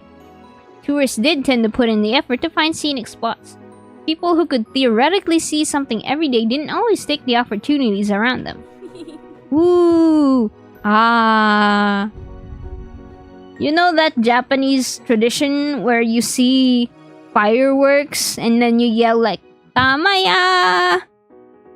I never really understood that one, honestly. I learned that it was actually a fireworks shop. It's the name of a fireworks shop. And then people just started yelling the name of that fireworks shop. Like, wow, free advertising. Let's go. Bro.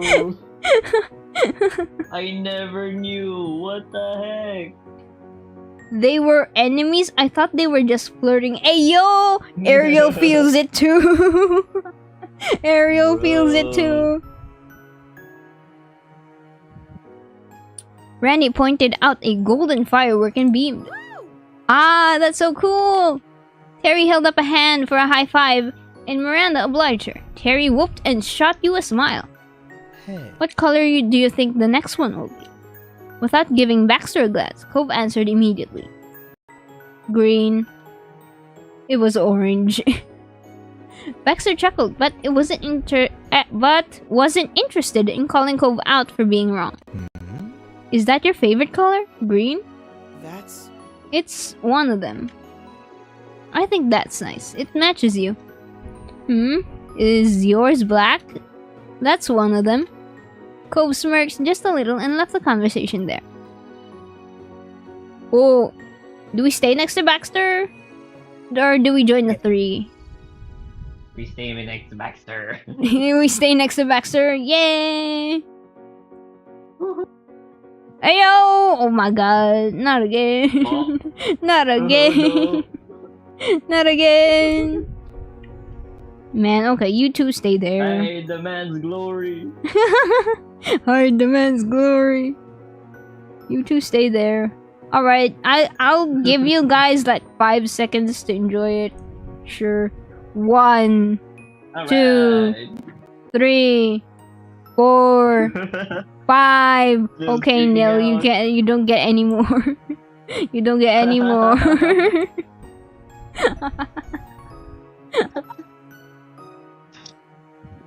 Alright, where's the game? Okay. Baxter had continued watching the other three before he suddenly turned left. His eyes were on you as soon as you'd gotten near. How are you? How do you do, Mori? Enjoying the view? Yeah, it's gorgeous. I think so. You shrugged. It was alright. Honestly, I'm freezing. I'm a little uncomfortable being out here. It's gorgeous. The fireworks are fun. It's gorgeous. Well, that's no small relief, I will say. The others had taken notice of your absence at the waterfront and had begun migrating the crowd farther back. Baxter glanced over his shoulder when he noticed you staring at something behind him. He waved as they jogged to the car's side. What's wrong? Is everything okay? Is everything okay? And are you? Oh no, Cove! Cove! Wait, Cove! No. You start reading. No. No. Oh wait, right. No. Right, no. Censor. Censor Cove. Okay, there. Like that? Question mark. Okay, that's cute.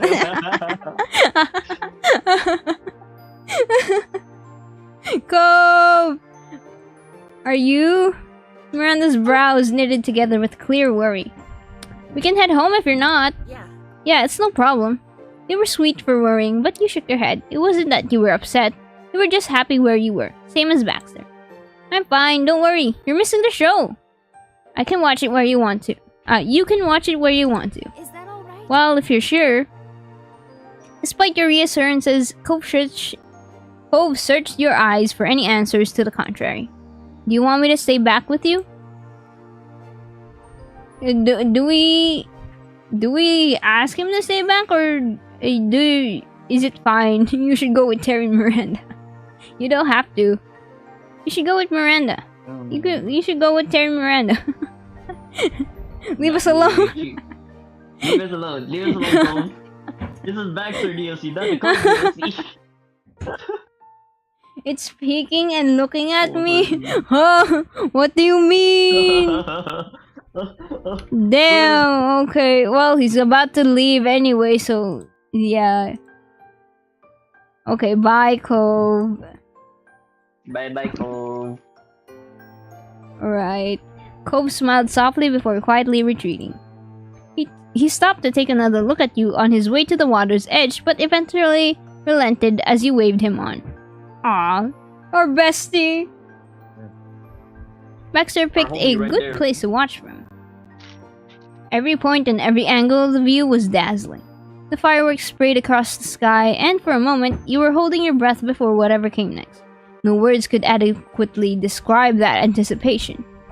Try as Terry might, you could still hear her cheer at every new spectacle. It had been nice and toasty in the car, but since you were outside and not moving, you couldn't help wrapping your arms around yourself, trying to trap the warmth. Baxter tilted closer but kept enough distance between you to remain polite. His eyes met yours in wordless invitation, his arm half lifting an arm in case you needed to come closer. Oh, he's offering to share warmth. Hey chat, do we share warmth? Yes. Yes. Was there any option? You have no right to Was say that there when you're in the ever stream any with us. The one time me and Neil are in agreement. Oh. I'd share more than what? Riot! Riot! Dang, okay. Take your pick. Which one? Hold on. Let me move my brain, my tiny head. Okay, there. What choice do we pick? What move do we make? Hey, chat. You rested your head against his shoulder. You took his hand. You wrapped your arm around his. You snuggled up to him. You smiled reassuringly. Fine how you were. Snuggle. Whoa! Snuggle. Hey yo, you guys are pretty adamant about that. Oh, okay. Let's pick that one. You snuggled up to him. You slid into his arms. A puzzle piece fitting into the right place. He hummed, low and agreeable, as he held you close enough to press his warmth onto you. You could feel his heartbeat thrumming. His heart is racing, hey yo! Hey yo! He adjusted your position so that you could both see the fireworks, and rested his head comfortably on top of your shoulder. Your eyes continued to search the sky when Baxter spoke up. His voice was impossibly quiet in the way the things are when it was important. You're incredible. You look amazing. Do you know that? The fireworks show immediately became unimportant. They might have all fizzled out into nothing as far as you've been aware. Oh, thank you. Oh, head pat. Thank you for the head pats, Ariel. Are you trying to move my head away? What the heck?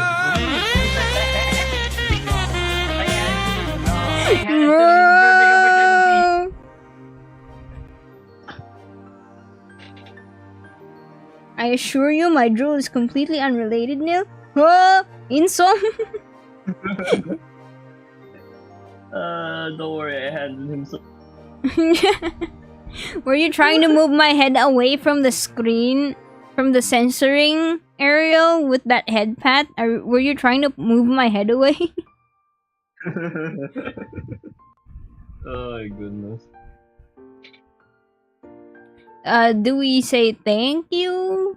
Why did you say that? You were too embarrassed to even reply. Do you know you're wonderful? You blinked in confusion? I don't think so. Which one, Chad? What's the middle one? Which one? Yes. Your head is being blocked. Your head is blocking. the Okay, options. I couldn't tell sure, how to I'll leave. move it. Alright, okay, here. Oh, there. The stream hasn't caught up to what you did. Why would I? To look at that Okay. scrawny body? Ooh. Dang. Riot has a love-hate relationship. No, not Riot. Ariel. Ariel has a love-hate relationship with Baxter. Which one, Chad? Honestly, I'm in between, like, asking him if he's wonderful and just saying thank you, in my opinion. But You're wonderful. Do we go blatant? Sure. Do you know I mean, you're that wonderful? was the setting for this, right? Alright.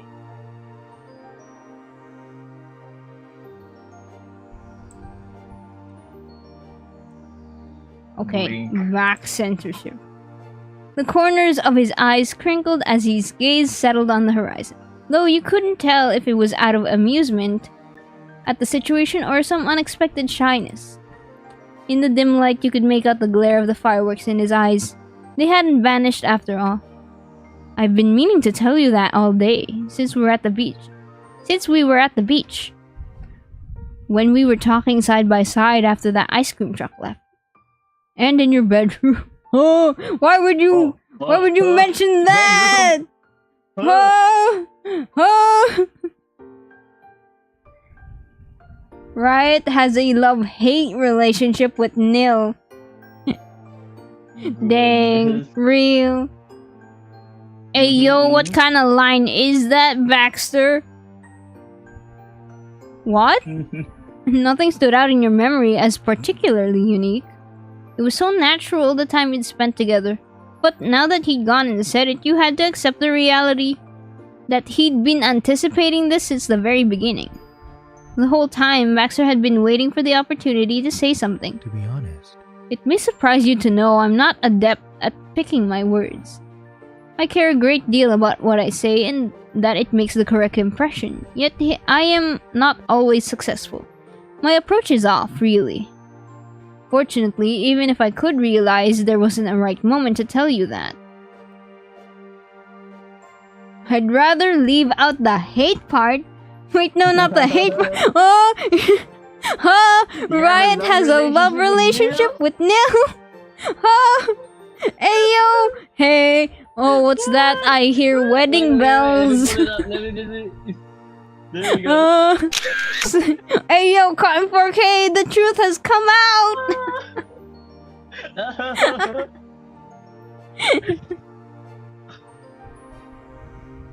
Dang. Was that a slip of the tongue, or is it the real truth, Riot? Goodness. I do not consent.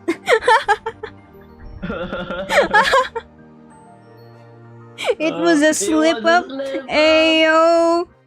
Love and hate are entirely different things to type on a keyboard, Riot. What was that? LOVE is different from HATE. I don't consent either. The wedding is getting spicy, ayo. But also, this is taking a lot longer than we're Yeah. Mori. Yeah, it's about to end. Don't worry. Believe me. Believe me. Are you sure about that? Believe Are me. you sure about that, Mori? Believe me. It's gonna turn into a 4-hour stream. Are you sure about that, Mori? Then we got here, and I thought, this was what feels right. I hope I'm not wrong after all, but even if I am, the words are true all the same. So charming. So you look amazing. And even after all that, I fear amazing does not adequately express what I think. How regrettable. Oh, wait, oh! Oh! Wait, you get an option. They give you options, Chad. Give you Oh. options. You Wait, smiled wait, at wait, him. it's not You doing- leaned in to Oh. kiss his lips. You leaned in to kiss his cheek. You cuddled even closer. Oh! Huh? Mm, Huh? mm. Which one? Which one? Which one? Which one? Oh no. On the If you lips? really, okay. On the- really? This is a summer fling, Right, if y'all. you really mean it. Right, if you really mean it, do the long man sound effect on Twitch. Come on. Oh. I pinned your chat message, Riot. It's going to be forever immortalized. Yeah. On the lips? It's too early? Yeah. Mm. We've only gone I on would've like said the word one cuddle. date. Would have gone for a cuddle. Cuddle, okay, cuddle. You cuddled in even closer.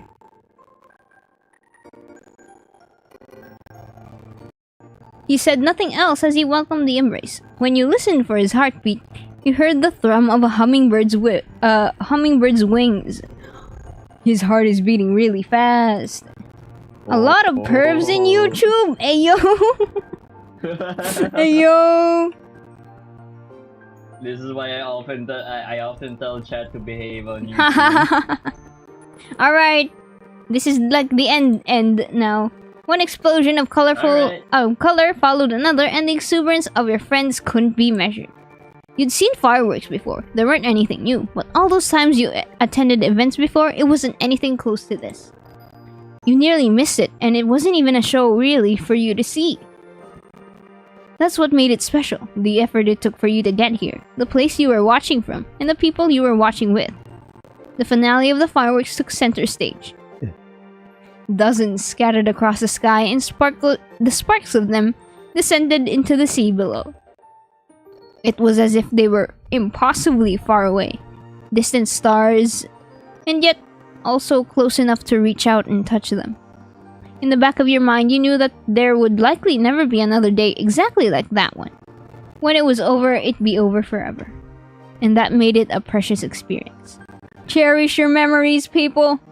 You vowed to hold on to the memories, feelings, and this one single moment for as long as you possibly could. And that's the end! Yippee! Oh my god, that one thing lasted us 3.5 hours? Well, maybe like the first half hour is like me figuring out the scuff. I had to spend like 30 minutes trying to fix my computer. Man, what happened? My VTube Studio won't like start back then. Oh, But now it's working. Yippee! Okay, let's save. Let's save. Yeah, double save. Double save. Alright. And that's it for today. Yippee! Nice. I'm going to dread this next one because I think this is the longest one. This one is the longest one. Please tell me you're gonna do Drinks. a two-parter for that. I feel like. Yeah, this is going to be a dedicated stream as well. Man, and I might skip some parts just to make it faster because some of the parts aren't exactly important. But yeah, we'll do this again next time. Maybe next week? Question mark. If I can't find any horror games to play, yeah, we'll use this to fill in the time slot. And then on Friday, I will be streaming Night in the Woods. I'm finally gonna play that game. Yippee! Nice. Yeah, actually, that's a good one. Honestly. Yeah. It's been I've been wanting to play that since 2017 Yeah. when it came out. Yeah. I never know that. really watched any playthroughs of it, so I'm going to go into it completely blind. Oh, you're gonna love it. You're gonna love it. I've seen like Jacksepticeye like play it before. It's great. It's amazing. Ooh, horror games, please. Yeah. I'm going to try to find some horror games. I have I mean, some. another one. Yeah. I have There's also some. another one that you could play. I think. Which one? That kind of fits with the Halloween theme. Which one? Potion Craft. Potion Craft. Hey yo, Remember that you're one? trying to get me to play, huh? All right, okay. I see your I deal. invested that. Oh, it was an investment. Yeah. All right, we'll figure out Potion Craft as well this month. Yeah. I mean, playing Baxter Roots is basically horror already anyway. Oh man. Whoa. Ariel. Oh, oh. Dang, I didn't know you went that way. Nice. Fun fact, since Baxter appears in the wedding DLC as your wedding planner, you're also like anything that you play within the Baxter DLC, it will get mentioned in the wedding DLC. Yo. Hey yo. Unfortunately though, I've learned that you can't have platonic weddings in the wedding DLC. You can't have a platonic Aw. marriage. You need to be romantically involved with Code to get that Aw. marriage DLC to unlock. Imagine if Cole appears in our as a wedding planner. Cove is too preoccupied with the ocean to become a wedding planner. Yeah. He cares so much for the water. That's kind of cool. Yeah, it is. Uh-huh. I might play the wedding DLC again if enough interest is like garnered. Would anyone want to watch the wedding DLC? I wouldn't be playing through like Romancing Cove though. Mhm. You guys Make can sure to play. like You and guys can subscribe, experience leave a that for comment. yourself because this game is free and you can play it right now. Woohoo! Ad break. Skip ad. Skip No, ad. do that. No. We need games to scream in. Hey yo. Mhm. Baxter Wedding? There is no Baxter Wedding, unfortunately. Man. You gotta be a mermaid. It's actually Yeah. crazy that it's free. Yeah! Like, Mhm. without the DLCs and stuff, it's still like, I don't know, 50 There's some hours good of gameplay. I've reached 50 hours just playing this game. It's so repeatable. Yep. Let's go. Ariel is actually happy there's no Baxter Wedding. Man. Alright, time for me to head out now. Bye, guys. Alright. Bye bye. Bye. See you chat. on Make sure Friday. to share, like, Yippee. subscribe, leave a comment. Don't forget to all the like, YouTube comment, stuff. subscribe, leave a comment, Hit that and bell. hit that notification button. Oof. Take care, Mori. Take care, Ariel. Be sure to have dinner. Girl Yeah, dinner. Okay. Bye. Bye. Bye.